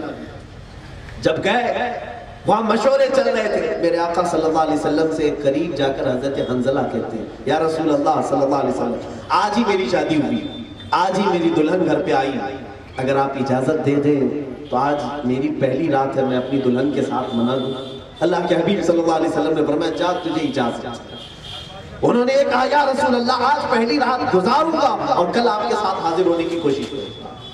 پہلی رات جب وہ گئے، اپنی شب عروسی ہے جس کو شب زفاف کہا جاتا ہے، حضرت حنظلہ رضی اللہ تعالیٰ اپنی اس نئی نویلی دلہن کے ساتھ شباشی فرما رہے ہیں، رات کا آخری پہر ہے۔ میرے عزیز، ایک نوجوان زندگی کے لیے یہ سب سے حسین رات ہو سکتی ہے۔ جو لوگ عیاشی میں مصروف ہو کر سوچتے ہیں یہاں بڑی لذتوں کی زندگی ہے، لیکن ایک دولہے کے لیے اس کی پہلی رات کیا یہ لذتوں والی نہیں ہوتی؟ حضرت حنظلہ رات کے آخری پہر بے قراری سے بستر پہ اٹھتے ہیں اور اپنی شریک حیات، اپنی رفیق حیات، اپنی بیوی سے کہتے ہیں دیکھو مجھے آوازیں آ رہی ہیں رسول کریم صلی اللہ علیہ وسلم، میرے آقا صلی اللہ تعالیٰ علیہ وسلم نوجوان صحابہ کی صفیں لگا رہے ہیں، فجر کی نماز سے پہلے کی بات ہے، مجھے آوازیں آ رہی ہیں، جنگ کے طبل بج رہے ہیں، مجھے گھبراہٹ ہو رہی ہے، بے قراری ہو رہی ہے، میں زیادہ دیر تک تمہارے ساتھ بیٹھ نہیں سکتا، میں جانا چاہتا ہوں میرے مصطفیٰ کریم صلی اللہ علیہ وسلم کی صفوں میں شریک ہو جاؤں، تم کیا چاہتی ہو؟ کیا تمہاری اجازت ہے؟ اس نئی نویلی دلہن نے رونا دھونا نہیں شروع کیا، بلکہ کہا ہے میرے سردار خدا حافظ، اللہ حافظ، آپ جائیں رسول کریم صلی اللہ علیہ وسلم کے ساتھ، اس لیے کہ ہمارا جینا مرنا انہی کی رضا کے لیے، اگر وہ راضی ہے تو زندگی ہے، آپ جائیں۔ کہا تجھے اس بات کا غم نہیں کہ میں وہاں پر قتل ہو جاؤں؟ اس بیوی نے مسکرا کر کے کہا غم کس بات کا، صحیح سلامت لوٹو گے تو ساری عورتوں میں فخر سے کہوں گی میں ایک غازی کی بیوی ہوں، اور اگر شہید ہو گئے تب بھی میں عورتوں میں فخر کروں گی کہ شہید کی بیوہ، مجھے اس بات کا غم نہیں ہوگا۔ اسی وقت فجر کی نماز سے پہلے حضرت حنظلہ کو رخصت کیا، وہ انہی کپڑوں میں شریک جنگ ہو گئے، جہاد میں تشریف لائے۔ اللہ کے حبیب صلی اللہ تعالیٰ علیہ وسلم احد کے میدان میں ہیں، اور یہ دوپہر کا وقت ہے جب گھمسان کی جنگ تھی۔ پہلے مسلمانوں کو فتح مبین حاصل ہوئی، اس کے بعد تھوڑی سی کچھ خطائیں تھیں، تفسیر میں آپ نے سنا ہوگا، جس کی وجہ سے کفار و مشرکین غلبہ پائے اور تقریباً 70 صحابہ جام شہادت نوش کر گئے تھے۔ 70 صحابہ کی جانیں گئی تھی، ان میں ایک صحابی حضرت حنظلہ بھی تھے جو پہلی رات کے دولہ تھے۔ اسی دن ان کے جسم پر اتنی تیریں آئیں، اتنے تیر لگے کہ وہ اٹھ نہ سکے۔ ان تیروں کے ساتھ وہ میدان جنگ میں لوٹ پوٹ ہوتے رہے، یہاں تک کہ جب شام کا وقت ہوا لاشیں جمع کی جا رہی تھیں، لاشیں جمع کی جا رہی تھیں، سب کی لاشیں آئی۔ حضور پاک صلی اللہ تعالیٰ علیہ وسلم نے سب لاشوں پر نماز پڑھی، لیکن حضرت حنظلہ کی لاش وہاں پر کہیں نہیں مل رہی تھی، ان کا جسم نہیں تھا۔ صحابہ نے کہا حنظلہ کو شہید ہوتے ہوئے تو دیکھا ہے لیکن لاش کہاں ہے؟ حضور پاک صلی اللہ تعالیٰ علیہ وسلم نے آسمانوں کی طرف دیکھا، مسکرایا، پھر فرمایا کہ فلاں جگہ دیکھو ان کی لاش ہوگی۔ صحابہ گئے تو دیکھا ان کی لاش مبارک بالکل غسل کی ہوئی اور دھوئی ہوئی وہاں رکھی ہوئی تھی۔ صحابہ اٹھا کر کے لائے، ایک عظیم نوجوان، تف ہے ہماری جوانی پر، لعنت ہے اس جوانی پر جنہوں نے رات کے پوری تاریکیاں گناہوں کے اڈوں میں گزارے ہیں۔ اس عظیم نوجوان کی لاش کو جب لایا گیا، میرے آقا صلی اللہ تعالیٰ علیہ وسلم کے پاس صحابہ کھڑے تھے، پوچھا آقا یہ نہایا ہوا دکھ رہا ہے؟ حضور نے فرمایا ہاں، جیسے ہی یہ شہید ہوا اس کو اللہ کے فرشتے اوپر لے کر گئے، اسے اٹھا کر لے گئے اور اسے جنت کے پانی سے غسل کر کے واپس لائے۔ صحابہ نے پوچھا یا رسول اللہ شہید کے لیے تو غسل بھی نہیں کفن بھی نہیں ہے، آپ ہی نے تو فرمایا۔ شہید کا مسئلہ کیا ہے جانتے ہیں آپ؟ جو شہید ہوتا ہے اس کے لیے کفن بھی نہیں ہے، غسل بھی نہیں ہے، وہ جن کپڑوں میں شہید ہوا ہے انہی کپڑوں کے ساتھ اسے دفن کیا جاتا ہے۔ یہ اس کا اعزاز ہے، یہ اس کی عزت ہے۔ یہ ہم ہیں کہ ہمارے کپڑے اتار لیے جاتے ہیں، اس دنیا کے کپڑے پہن کے جاؤ، اس دنیا کے کپڑے نہیں، وہ قبر کی دنیا کے کپڑے الگ ہیں، نہا کر کے کفن پہن کے جاؤ، لیکن شہید کے لیے نہیں۔ اللہ نے اس کے لیے فرمایا ہے جو کپڑے تو وہاں پہنتا تھا وہی پہن کر میرے پاس آ جا، اس لیے کہ انہی کپڑوں میں وہ اللہ سے ملاقات کرنے کا۔ تو یہ حنظلہ کو کیسے غسل دیا گیا؟ صحابہ نے پوچھا جب شہید کو غسل نہیں تو فرشتوں نے غسل کیسے دیا ہے؟ میرے آقا صلی اللہ علیہ وسلم نے فرمایا اے میرے صحابہ، حنظلہ کو جو غسل دیا گیا ہے یہ موت کا غسل نہیں ہے، یہ جنابت کا غسل ہے۔ جاؤ اس کی بیوی سے پوچھ لینا، وہ تمہیں بتائے گی۔ ان کی بیوی سے پوچھا گیا تو کہا کہ یہ رات تو میرے ساتھ گزارے لیکن اتنی بے قراری تھی ان کی کہ ان کو نہانے کا تک وقت نہیں ملا اور شریک جہاد ہو گئے۔ سوچا کہ اس میں اگر وقت ضائع کروں تو کہیں رسول اللہ آگے نہ چلے جائیں، صحابہ کی صفیں مجھے چھوڑ کر نہ چلی جائیں۔ اسی حالت میں آئے اور شہید ہوئے، لیکن اللہ کے ملائکہ نے انہیں غسل جنابت عطا کیا ہے۔ میرے عزیز ہو، یہ وہ عظیم نوجوان، ہمارے آج کے نوجوانوں میں کیا پوزیشن ہے آج دیکھیں۔ ہم رات تو پوری کسی کام کے لیے گزار سکتے ہیں لیکن میرے مولا کے لیے ایک لمحہ کھڑا ہونا ہمارے لیے دشوار ہے۔ جو ہمیں ماں کے پیٹ سے لے کر اب تک پال رہا ہے، ہمیں غیب سے وہ ہوائیں دے رہا ہے، ہمارے رزق کا پورا انتظام کیا ہے، لیکن آج ہماری زندگی اس کی نافرمانی۔ اس پوری زمین کو دیکھو، تم نے گواہ بنا رکھا ہے اس زمین کو اپنے گناہوں کے دھبوں سے۔ یہ زمین گواہی دے گی قیامت کے دن، یہ سارے دھبے جو ہم نے گناہ کے چھوڑے یہ قیامت کے دن بتائے گی مولا سے اے رب ذوالجلال میرے اس حصے کو اس نے گناہوں سے لال کیا، اس حصے پر بیٹھ کر کے یہ تماشے کرتا رہا، تیری نافرمانی کرتا رہا۔ دیکھنا آج اگر میری یہ باتیں آپ کے اوپر سے جا رہی ہوں، کل تمہاری اور میری ملاقات قیامت کے دن ہوگی تو فیصلہ ہو جائے گا۔ میرے عزیزوں، میں لفاظی کرنے کا عادی نہیں ہوں، میں دل سے کہہ رہا ہوں، میں ان بچوں کو آج بھی بلاتا ہوں، آج بھی بلا رہا ہوں، وقت ہے مولا تمہیں واپس لے لیں۔ تمہاری زندگی گزارنے کے وہ سلیقے نہیں ہیں، وہ طریقے نہیں ہیں جو تم نے بنا رکھے ہیں۔ کچھ کردار میں اتنی بلندیاں پیدا کرو کہ دنیا تمہارے نقش قدم پر چلنے میں فخر محسوس کرے، تمہارے نقش قدم پہ چلنے میں فخر محسوس کرے۔ دو اور نوجوان مجھے دکھتے ہیں تاریخ میں، دو اور نوجوان، ایک کا نام ہے محمد بن قاسم، دوسرے کا نام ہے طارق بن زیاد۔ دونوں کی عمر 17 سال اور 19 سال کے قریب ہے۔ 17 سال یہ ٹین ایج ہے، بھڑکتی ہوئی جوانی جس میں کوئی قابو میں نہیں ہوتا، لیکن ٹین ایجر وہ جانتے ہیں ان کو ماں باپ کی باتیں بری لگتی ہیں، نصیحت کرنے والے انہیں دشمن لگتے ہیں۔ سنو اسلام کا ٹین ایجر کیا ہوتا ہے، وہ اس طرح سے عیاشی میں اور بائک رائڈنگ میں مشہور اسلامی نوجوان نہیں ہے۔ ٹین ایجر کیا کرتے ہیں جانتے ہیں آپ؟ عرب کی سرزمین پر جب اموی خلافت کا زمانہ تھا، حجاج بن یوسف گورنر، اگرچہ وہ ظالم رہا ہو، اس زمانے میں ایک حال ایسا ہوا کہ سرندیپ یعنی سری لنکا کے قریب جو بادشاہ تھے، یہ ان کے تعلقات عربوں سے اچھے تھے، تو سرندیپ کا جو بادشاہ تھا وہ ایک پورے جہاز میں وہاں کے جو مسلمان تاجر تھے جو عرب سے آئے تھے، جن کا انتقال ہوا تھا، ان کی بیواؤں کو جہاز میں سوار کر کے عرب بھیج رہا تھا۔ اچھا بادشاہ تھا سری لنکا کا بادشاہ، یہ اس صدی کی بات کر رہا ہوں، 90 ہجری کے قریب، حضور صلی اللہ علیہ وسلم کی وفات کے 80 سال بعد۔ یہ بادشاہ جہاز میں بیٹھا کر کے جو بیوہ عورتیں تھیں عربوں کی، مسلمانوں کی، انہیں بھیج رہا تھا، اور حج کا موسم آ گیا تھا، تو جو عورتیں اور جو بچے ہوئے مسلمان تھے انہوں نے احرام بھی باندھ لیا تھا کہ ہم حج کے لیے جائیں، لیکن وہ کشتی بہک کر کے دریا یعنی سمندر میں، بحر عرب میں راستہ بھٹک کر کے کراچی کا جو ساحل ہے، دیبل کا ساحل اس کو کہا جاتا، وہاں لگ گئی۔ وہاں پر ایک ظالم بادشاہ راجہ طاہر اس کی حکومت تھی۔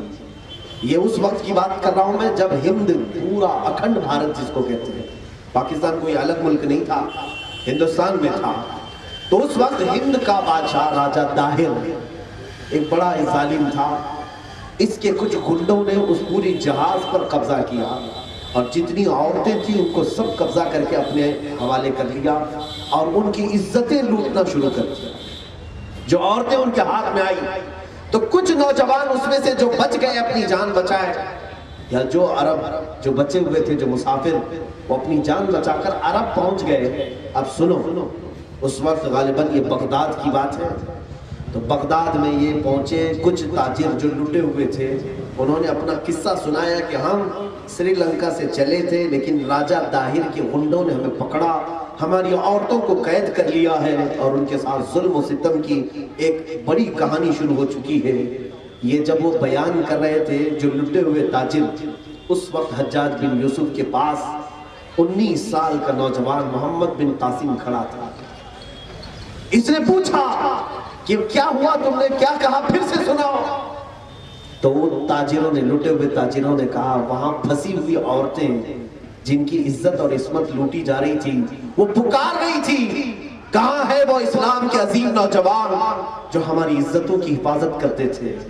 رسول کریم صلی اللہ تعالیٰ علیہ وسلم کی طرف ان کی آس لگی ہوئی تھی کہ وہ نوجوان کہاں ہے جو عورتوں کی حفاظت کرتے تھے۔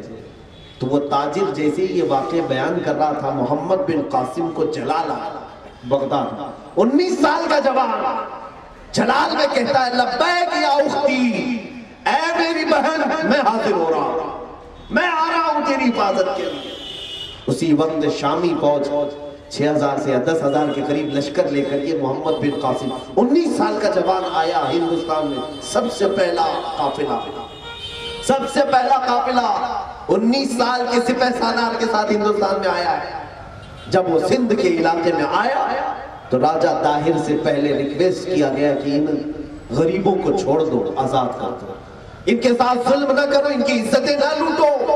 لیکن راجہ طاہر کو اپنی فوج پر، اپنی طاقت پر بڑا غرور تھا، اور یہ 6000 سے 10,000 کا لشکر راجہ طاہر کے تقریباً 80,000 کے لشکر سے مقابلہ کرنے کے لیے تیار کھڑا تھا۔ 80,000 کے لشکر سے تیار کھڑا تھا، کہا ہم اپنی جانیں دے دیں گے لیکن اپنی بہنوں کو تم سے چھڑا کر رہیں گے، ہم کسی خاتون کی عزت لٹنے نہیں دیں گے۔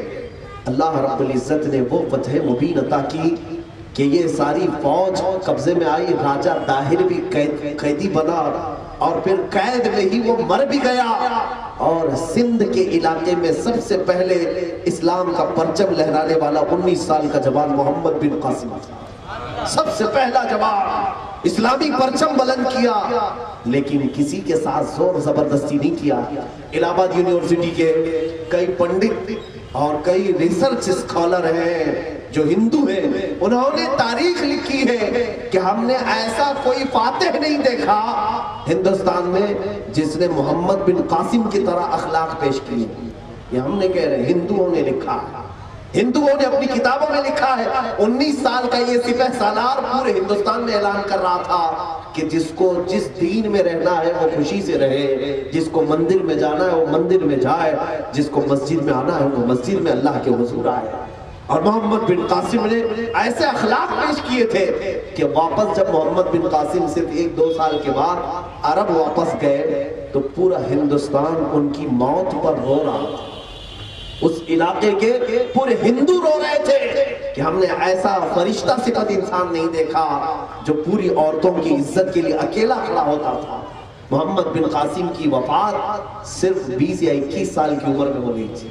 21 سال کی عمر میں اتنا عظیم کارنامہ، آج تم جو کلمہ پڑھ رہے ہو یہ انہی نوجوانوں کا دین ہے میرے عزیزوں۔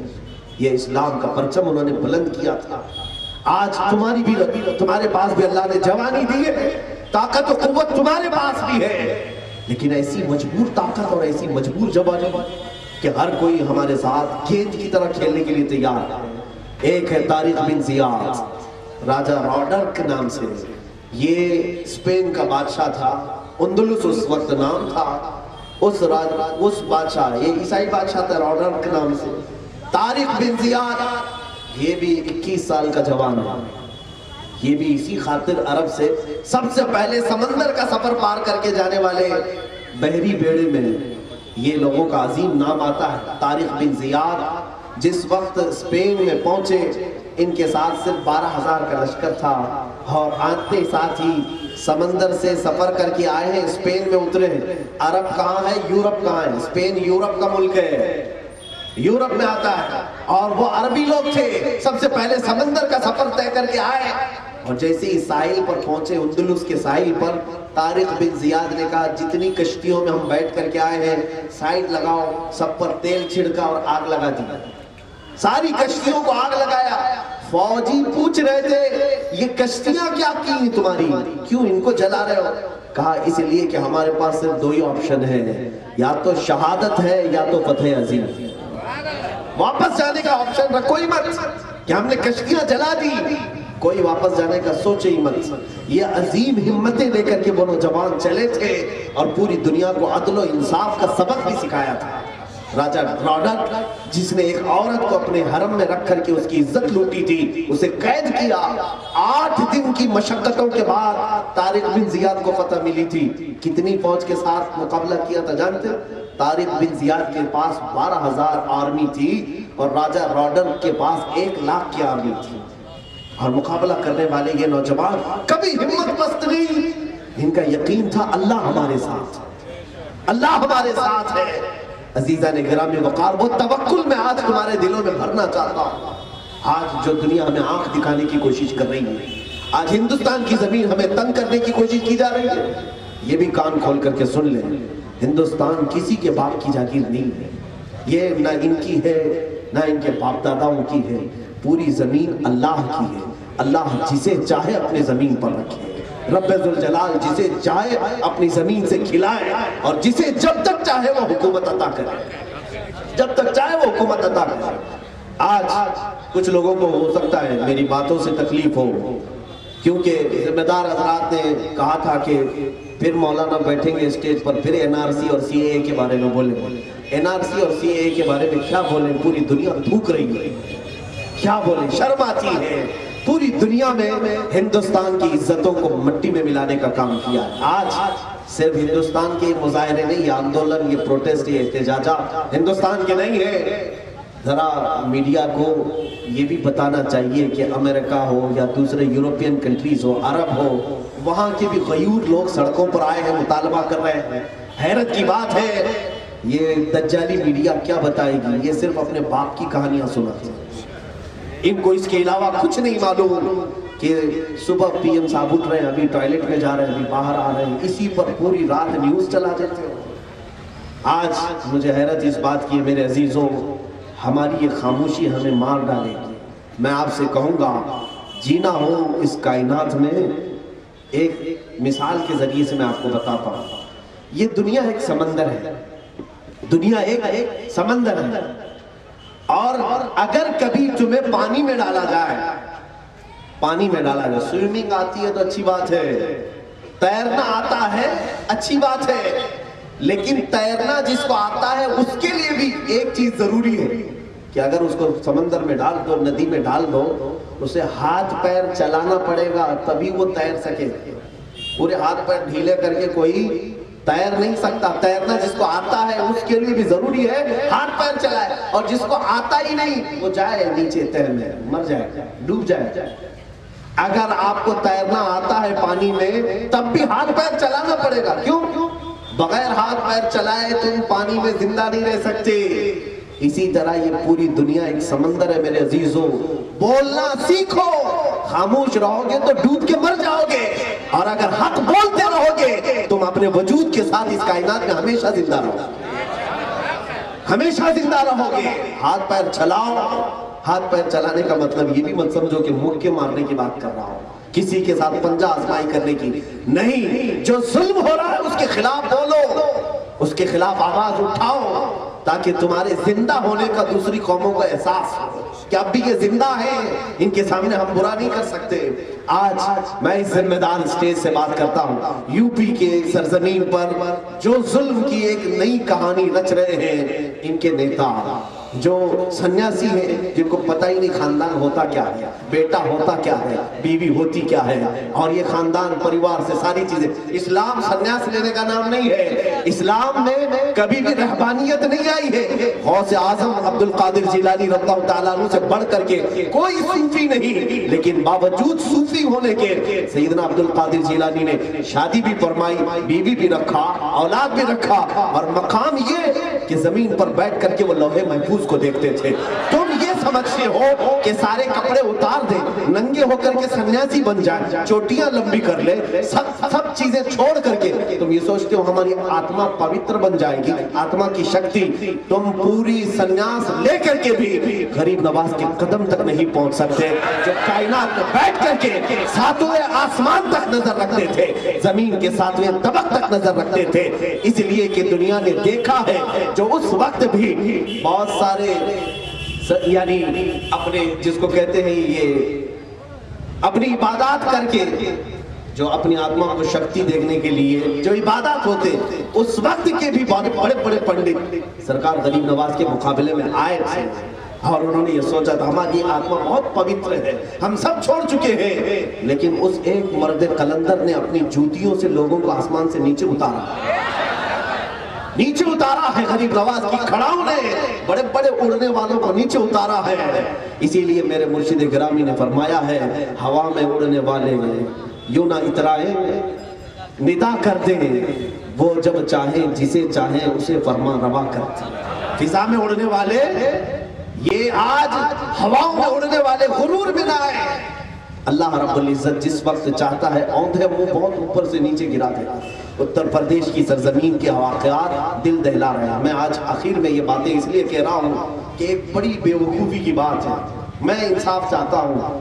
ملک کی سمپتی کو نقصان پہنچا رہے ہیں اتر پردیش کے پروٹیسٹر، یہی کہا جا رہا ہے، میڈیا یہی بتا رہی ہے، وہ ظالم میڈیا۔ سنو، تمہیں یہ تو پتا ہے کہ کہاں بس جلائی گئی، تمہیں یہ تو پتا ہے کہاں جیپ جلائی گئی، کہاں دیوار توڑے گئے، کہاں گھر توڑے گئے، اور تم جو ہے یہ کہہ رہے ہو کہ یہ ہنسا میں بدل گیا اور پراپرٹی کو نقصان پہنچایا۔ تمہیں یہ نہیں معلوم ملک کی سب سے بڑی پراپرٹی یہ عوام ہوتی ہے، ہم نہیں پراپرٹی ہے، وہ انسان نہیں ہے پراپرٹی۔ ملک کی سب سے بڑی پراپرٹی تو عوام ہے، پیپل ہے، انہی سے تو پورا ملک چلتا ہے۔ تو اس عوام پر گولی چلی، اس کو نہیں بتاتے یہ سب سے بڑا نقصان ہے۔ تمہیں جیپ جلنے کا تو نظر آ گیا، لیکن کتنے جوان جل گئے اس کا نہیں نظر آتا۔ آج ہم یہ مطالبہ کرتے ہیں کہ تقریباً وہاں شہیدوں کی قطار بڑھتی جا رہی ہے، مرنے والوں کی تعداد بڑھتی جا رہی ہے۔ ہندوستان جمہوری ملک ہے، ہمیں جمہوریت کے ساتھ جینے کا حق دیا جا رہا ہے۔ ہاں پہچانو، میں یہ نہیں کہتا کہ جو گنڈا گردی کر رہے ہیں پروٹیسٹ میں یا احتجاجات میں پکڑو، لیکن تم پکڑ نہیں سکتے، اس لیے کہ جس کو بھی پکڑو گے جب تلاش لو گے تو پھر وہ خاکی چڈی والا ہی نکلے گا، وہی نکلے گا، تم نہیں پکڑ سکتے۔ تمہیں معلوم ہے کہ بلوائی اور دنگائی کون ہوتا ہے، اور یہ بغیر تحقیق کے انجان لوگوں کو، ایسے لوگوں کو پکڑ رہے ہو جن کی 1 مہینے کی 1 سال کی دودھ پیتی بچی ہے، ماں اور باپ کو جیلوں میں اندر ڈال کر کے رکھے ہو، بچی دودھ کے لیے تڑپ رہی ہے، تم کہتے ہو یہ دنگائی ہے۔ میرے عزیزوں، میں پرزور مذمت کرتا ہوں، لیکن ساتھ ہی میں آج یہ مذمت صرف میں نے اس لیے کیا ہے کہ اس بھرے ممبر سے یہ سال ختم ہونے والا ہے، میں ان شہیدوں کے لیے بھی دعا گو ہوں، اللہ تعالیٰ نے ان کو اپنے جوار رحمت میں جگاتا ہے، اس لیے کہ وہ ملک کی قوانین کی حفاظت کے لیے نکلے تھے، جن کا ایمان تھا اللہ تعالیٰ ان کی مغفرت ضرور فرمائے۔ میرے عزیزوں، آخری باتیں یہ ہیں کہ میں نوجوانوں کی ذمہ داریاں بتا رہا تھا، یہ آخری میری باتیں، میرا میسج ہے، سن لے۔ بہت دیر ہو چکی ہے، بہت وقت ہو چکا ہے، ہماری زندگیوں کے دن و رات بیتتے ہوئے اب کسی کے چہرے کے بال سفید ہونے لگ گئے، کسی کی کمر جھکنے لگ گئی ہے، کسی کے دانت ہلنے لگ چکے ہیں، وہ تو اب اللہ کے حضور جانے کی تیاریوں میں ہیں، لیکن جو نوجوان یہ سوچتا ہے میرے ہاتھ پیر ابھی چل رہے ہیں، میرے اندر ابھی قوت ہے، میرے اندر طاقت ہے، میں اپنی نظروں سے جس چاہے عورت کو دیکھ سکتا ہوں، میں جس کو چاہے اپنے جال میں اپنی محبت میں پھنسا کر اپنی عیش کی زندگی گزار سکتا ہوں، یہ تمہاری خام خیالی ہے۔ ان لذتوں میں اگر تم نے اپنا وقت برباد کیا، اللہ کی ناراضگی ہمیشہ کے لیے مول لیا، اور قبر کی یہ زمین، یہ جس زمین پر تم چلتے ہو تمہیں معلوم نہیں، روزانہ یہ زمین اللہ سے یہ کہتی ہے، اے مولا اس ظالم کو جلدی تو موت دے تاکہ یہ میرے اندر آئے تو میں اسے دکھا دوں کہ اللہ کی زمین پر تو نے کیا کیا کیا تھا۔ یہ زمین روز کہتی ہے، تو جن لوگوں نے اپنی زندگی کو اور اس زمین کو اپنے گناہوں سے لال کیا وہ توبہ کر لے۔ دنیا میں کئی ایسی چیزیں ہیں آپ کو معلوم نہیں، حدیث میں موجود ہے، ہوائیں اللہ سے عرض کرتی ہے، اے اللہ تو اجازت دے دے ابھی ہم ان کو اڑا دیں، ان کے بھیجے اڑ جائیں۔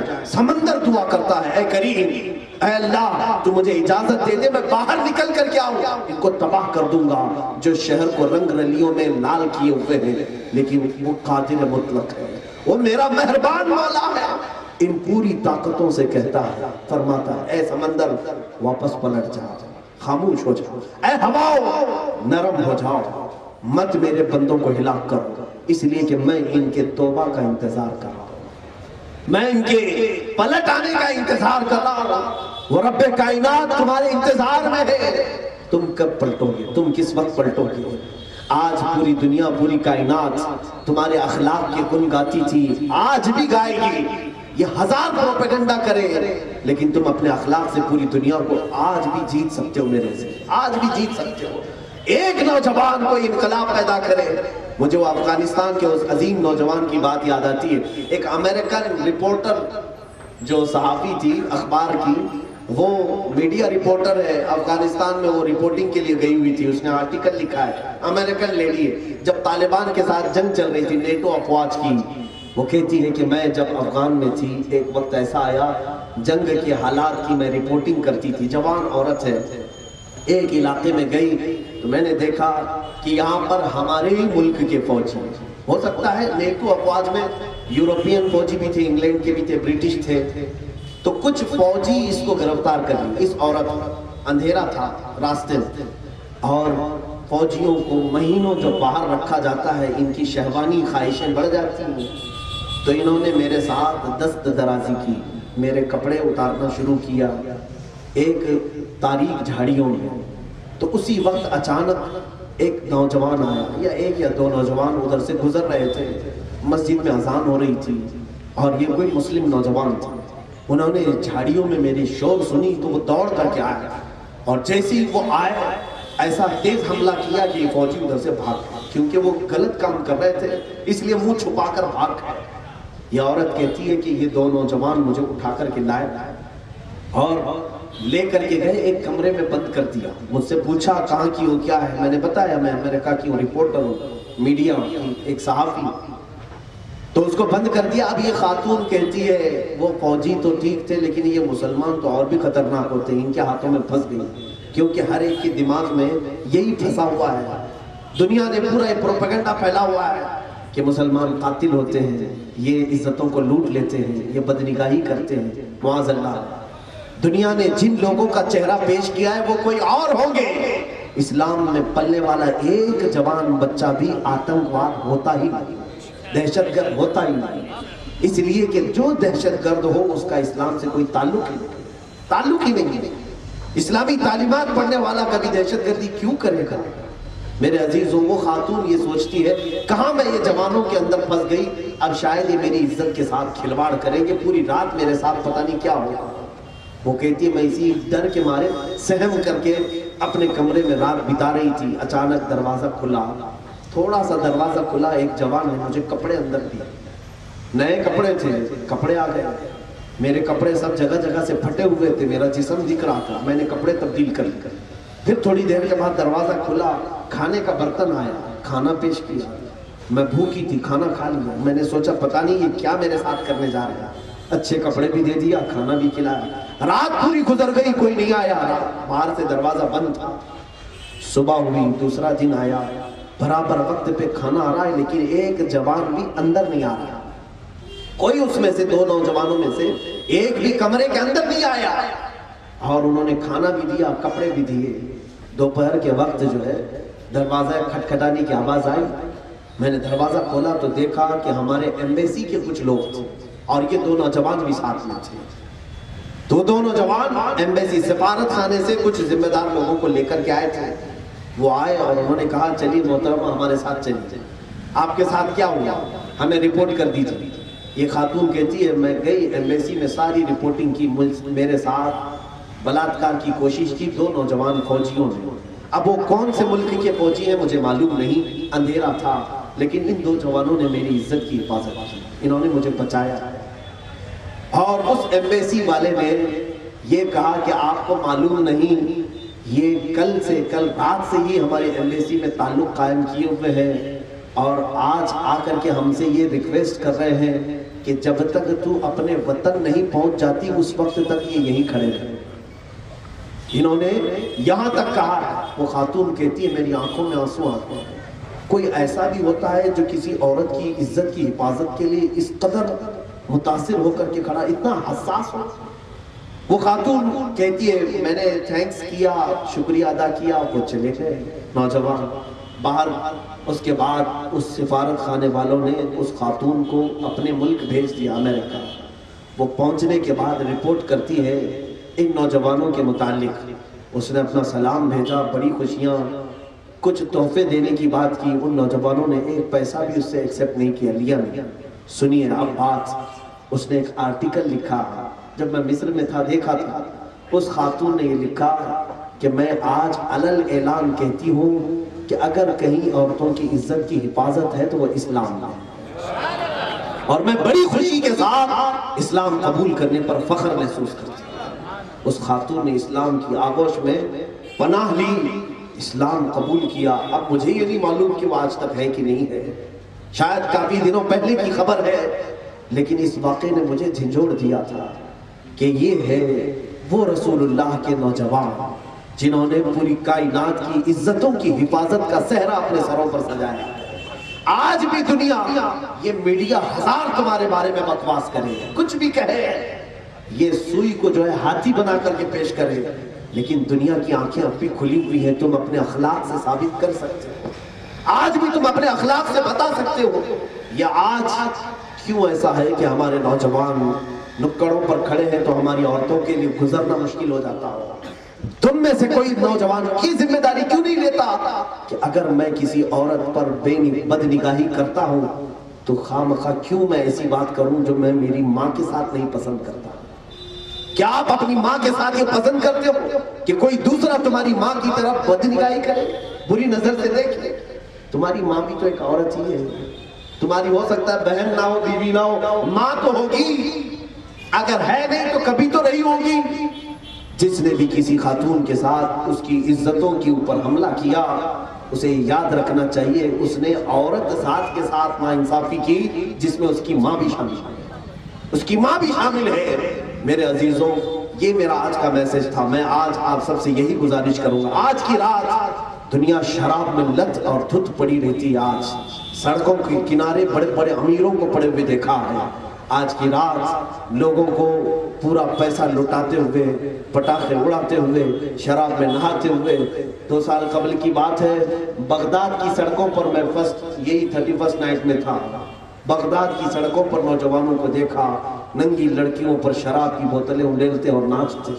معاذ اللہ رب العالمین، میں نے یہی محسوس کیا یہی ان کی حرکتیں ہیں جو اللہ کا عذاب ان کے اوپر آیا ہوا ہے۔ آج بھی وہ جینے کے لیے بہت جوجھ رہے ہیں لیکن ان گناہوں سے وہ توبہ نہیں کر پا رہے ہیں۔ میرے عزیزوں اگر آج کے آپ کے ہاں اتنا خراب ماحول نہیں ہے تو بچ جاؤ۔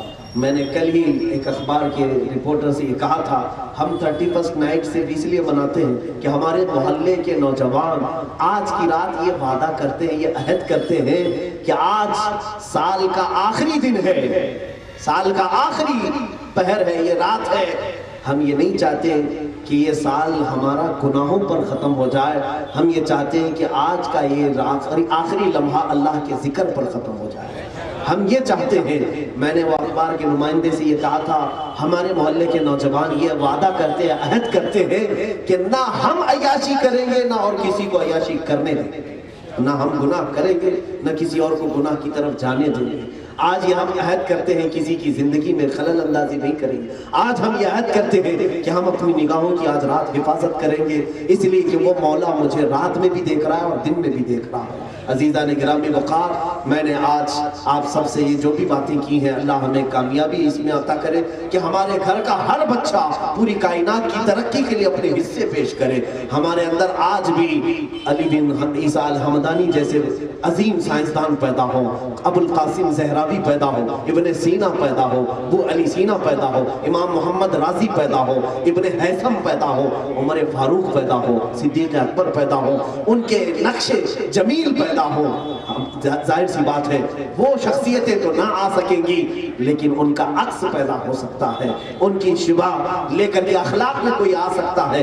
اے میرے عزیز نوجوانوں، اے میرے حاضرین محترم، آج کی رات ہم ذکر کے لیے اپنی مسجد میں جمع ہوتے ہیں جیسے پچھلے سال بھی جمع ہوئے تھے، رات کو ہم ذکر الہی میں گزارتے ہیں، گھنٹہ 1.5 گھنٹے کی بات ہے۔ میں جوانوں سے آج پھر سے گزارش کروں گا کہ رات کو آ جاؤ، آج ہم رات کو گزارتے ہیں ذکر میں۔ اس کا فائدہ یہ ہوگا، میرا مولا بہت غیرت مند ہے، بہت غیور ہے کہ جس نے سال کے آخری لمحے کو اس کے ذکر میں گزارا، جب ہماری زندگی کا آخری دن آئے گا وہ مولا ہماری زبانوں پر خود ہی ذکر جاری کرے گا، وہ ذکر جاری کرے گا، وہ ارشاد فرمائے گا میرا یہ وہ بندہ ہے جب اس کی زندگی کا 1 سال ختم ہونے والا ہوتا تو سال کی آخری رات پر یہ میرے ذکر میں مصروف ہوتا تھا۔ اے فرشتوں، جب اس کی زندگی کی آخری رات آئی ہے اسے تنہا نہ چھوڑو، اگرچہ پورا جسم اس کا فالج میں آ گیا ہو لیکن اس کے دل میں میرا ذکر جاری کرو۔ یقین جانو جنہوں نے اس سال کی آخری لمحات کو اللہ کے ذکر میں گزارا، میرا یہ یقین کہتا ہے جب دنیا کی تمہاری آخری رات آئے گی، جب زندگی کی آخری رات آئے گی، مولا تمہیں شراب کی حالت میں نہیں اٹھائے گا، مولا تمہیں نشے کی حالت میں نہیں اٹھائے گا، تمہیں ننگا نہیں اٹھائے گا۔ رب ذوالجلال غیور ہے، وہ تمہاری زندگی کی آخری رات کو اپنے ذکر جمیل میں اٹھائے گا اور اللہ تمہیں پاک و صاف کر کے اٹھائے گا۔ اور دوسرا ہمارا پلان یہ بھی ہے، میں نے ذکر کے لیے آج کی رات مخصوص کیا ہے، پچھلے سال بھی ذکر کیا تھا، آج بھی کریں گے انشاءاللہ مدینہ جامع مسجد میں، لیکن ایک اور آپ کے لیے آپشن میں پیش کرتا ہوں، زبردستی نہیں، فورس نہیں، لیکن میری طرف سے سجھاؤ مشورہ ہے کہ کل کا جو دن آئے گا، آج رات ہم سحری کریں گے اور کل سال کا پہلا دن ہے اور ہم روزے سے افتتاح کا، روزے سے اس کی شروعات کریں گے۔ کل کا پہلا دن انشاءاللہ العزیز، ہمارے بچے بہت سارے ہیں، سارے مدرسے کے طلبہ یہ سب روزہ رکھیں گے انشاءاللہ العزیز۔ کل مغرب میں ہم ساتھ افطار کریں گے، صرف اس لیے میں یہ کہہ رہا ہوں کہ جس کی زندگی کی سال کا پہلا دن روزے کے عالم میں شروع ہو اور سال کی آخری رات ذکر پر ختم ہو، انشاءاللہ میرے رب سے امید ہے کہ بیچ میں جو کچھ بھی ہوا تھا مولا سب معاف کر دے گا، سب معاف کرے گا. اس نے افتتاح عبادت سے کی ہے اور اختتام ذکر پر کیا ہے. بیچ میں جو کچھ بھی ہوا تھا غیب سے اس کے نامہ اعمال سے برائیاں مٹا دی جائیں. آؤ دعا کرو رب ذوالجلال کی بارگاہ میں. مولا کریم خدا آج ہم عہد کرتے ہیں آج کی رات عیاشیوں میں نہ گزاریں گے, گناہوں پر نہ جائیں گے, ہم ظلم و ستم کو اپنی آنکھوں سے نہیں دیکھیں گے. اے رب ذوالجلال تو غیب سے ہمیں گناہوں سے بچنے کی توفیق عطا فرما.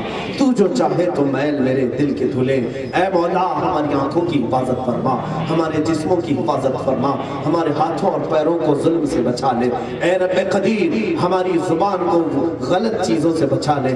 اے کریم خدا ارحم الراحمین جتنے بچے جوان بوڑھے مرد خواتین یہاں پر ہیں الہ العالمین سب یہ عہد کرنے کے لیے بیٹھے ہیں کہ ہماری زندگی کا 1 سال ختم ہونے کو آیا ہے. الہ العالمین جب ہماری زندگی کی آخری رات ہے, جب ہم اس دنیا کو چھوڑ کر رخصت ہونے والے مولا تو ہمیں امن و امان کے ساتھ اٹھا, ہمارے جنازے تیرے ذکر پر اٹھائے جائیں. الہ العالمین ہماری لاشیں تیرے ذکر پر اٹھائی جائیں. اے قدیر و جبار خدا ہندوستان کے پورے ماحول کے لیے میں تجھ سے دعا گو ہوں, جہاں کہیں ظلم و ستم ہو رہا ہے ظالموں کو تو کیفر کردار تک پہنچا دے, شرین کو تو کیفر کردار تک پہنچا دے.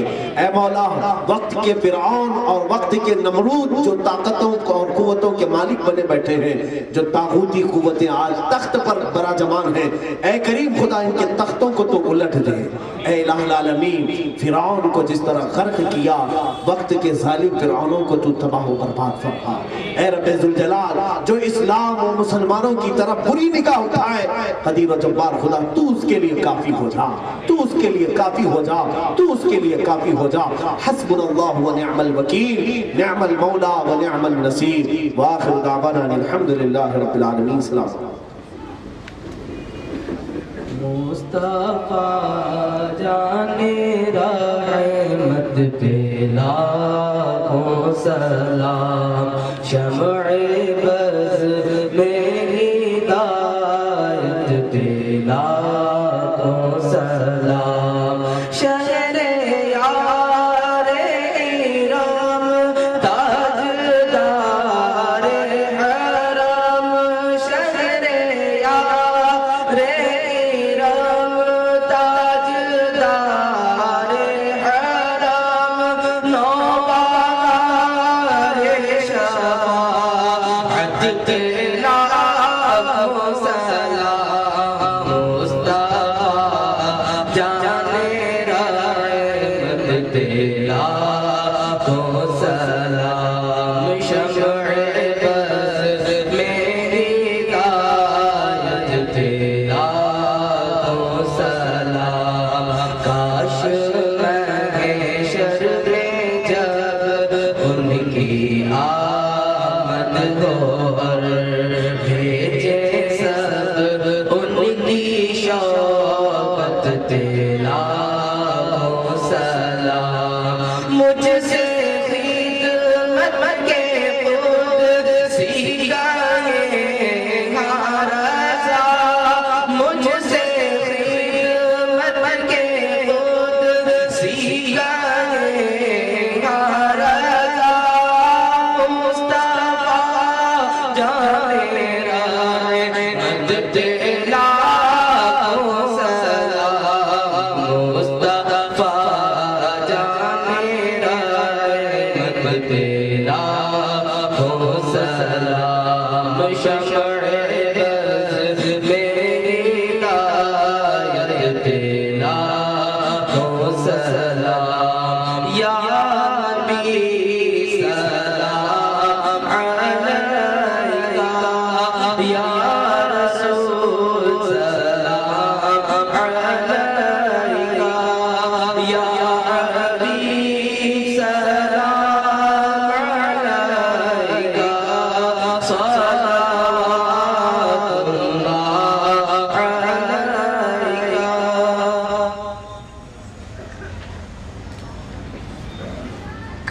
صلاة والسلام علیکہ یا رسول اللہ, صلاة والسلام علیکہ یا نبی اللہ, وعلا آلکہ واصحابکہ یا خیر خلق اللہ صلی اللہ تعالی علیہ وسلم. یا رسول اللہ انظر حالنا، یا حبیب اللہ اسمع قالنا، اننا فی بحر غم مغرقون، خذ ایدینا خذ ایدینا سهل لنا اشکالنا، یا رب بالمصطفى بلغ مقاصدنا واغفر لنا ما مضى یا واسع الکرم۔ الہ العالمین جتنے اس مجمع میں حاضر ہیں مولا سب کی بخشش فرما دے، اس جلسہ پاک کو تو اپنی بارگاہ میں شرف قبولیت عطا فرما۔ ارحم الراحمین مولا ہمارے ہاتھ نیچے ہونے سے پہلے ہم سب کو بخشے ہوں میں شمار فرما۔ الہ العالمین جس طرح آج یہ پورا مجمع ایک روڈ پر جمع ہے، اے قدیر و جبار خدا تجھے تیرے جلال و جبروت کی قسم قیامت کے دن ہم سب کو رسول اللہ کے جھنڈے تلے جمع فرما۔ الہ العالمین ہم تیرے نبی کے چاہنے والے لوگ ہیں، تیرے حبیب پاک کے سنتوں سے محبت کرنے والے لوگ ہیں مولا، ہم سب کو مرتے دم تک تیرے حبیب کی محبت میں جینے مرنے کی توفیق عطا فرما۔ ہمارے جنازے مولا تیرے حبیب کی محبت پہ اٹھا۔ اے قدیر و جبار خدا دنیا میں جو کچھ بھی ہو جائے مولا ایمان کی دولت ہم سے رخصت نہ ہونے پائے مولا، جب آخری وقت آئے تو ایمان ہمارا سلامت رکھا۔ اے قدیر و جبار خدا حسن الخالقین مولا ہمارے گھروں میں ہمارے آس پاس محلوں میں جو بھی بیمار ہیں انہیں شفا عطا فرما، جو بے اولاد ہیں انہیں صالح اولاد عطا فرما، جو قرض میں ڈوبے ہوئے مولا ان کے قرضوں میں آسانیاں عطا فرما، جو بے جوڑ ہیں مولا ان کو نیک و صالح رشتے عطا فرما۔ اے قدیر و جبار خدا روزی کے لیے روزگاری کے لیے بہت سارے نوجوان پریشان ہیں مولا، سب کو تو غیب سے حلال روزیاں عطا فرما، غیب سے برکتوں کا نزول فرما۔ ہمارا کوئی بچہ آوارہ نہ ہو مولا، ہر ایک کو کام والا بنا دے۔ الہ العالمین ہم سب کو دین کا قاضی مسجد کا نمازی بنا۔ اے ستار العیوب غفار الذنوب مولا ہم سب کو جادو سحر سفلی علوی ہر طرح کی بیماریوں سے بچا لے، خاص طور پر مولا مہلک ذلت والی بیماریاں کینسر اور ایڈز سے ہم سب کی حفاظت فرما۔ الہ العالمین قیامت تک ہماری نسلوں میں عاشقان مصطفیٰ پیدا فرما، ہم سب کو ہماری اولاد کو بد عقیدہ ہونے سے محفوظ فرما۔ اے کریم خدا ارحم الراحمین ان بچوں کو جنہوں نے بھی یہ سجایا ہے مولا محنتیں کی ہیں سب کو دارین کی جزا عطا فرما۔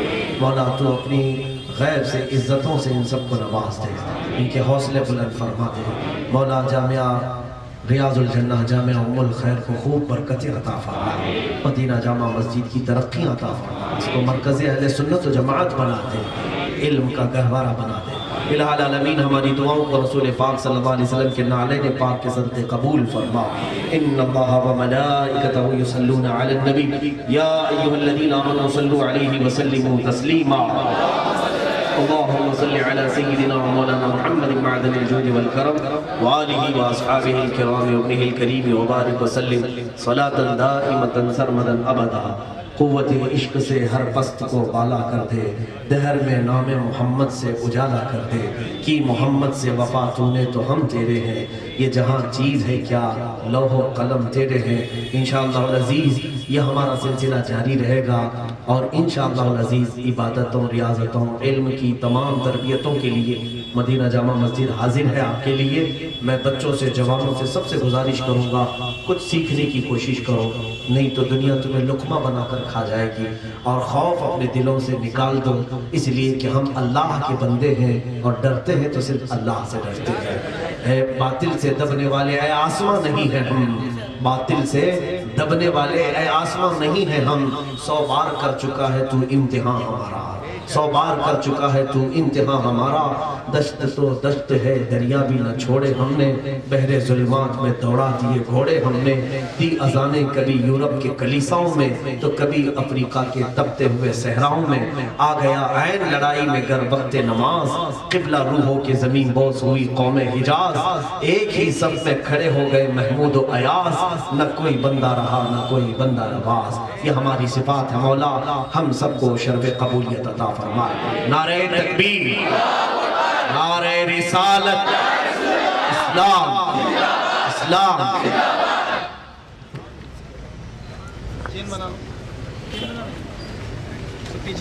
آپ لوگ انشاءاللہ مدینہ جامع مسجد میں جو ذکر کے بارے میں کہا گیا 11:30 بجے اس کی محفل کا انعقاد ہوگا، اب تمامی حضرات شرکت فرمائیں۔ 11:30 بجے انشاءاللہ ذکر کا انعقاد ہوگا، ذکر کی محفل شروع ہوگی، اب تمامی حضرات اپنے کاموں سے فارغ ہو کر وہاں تشریف لائیں۔ السلام علیکم۔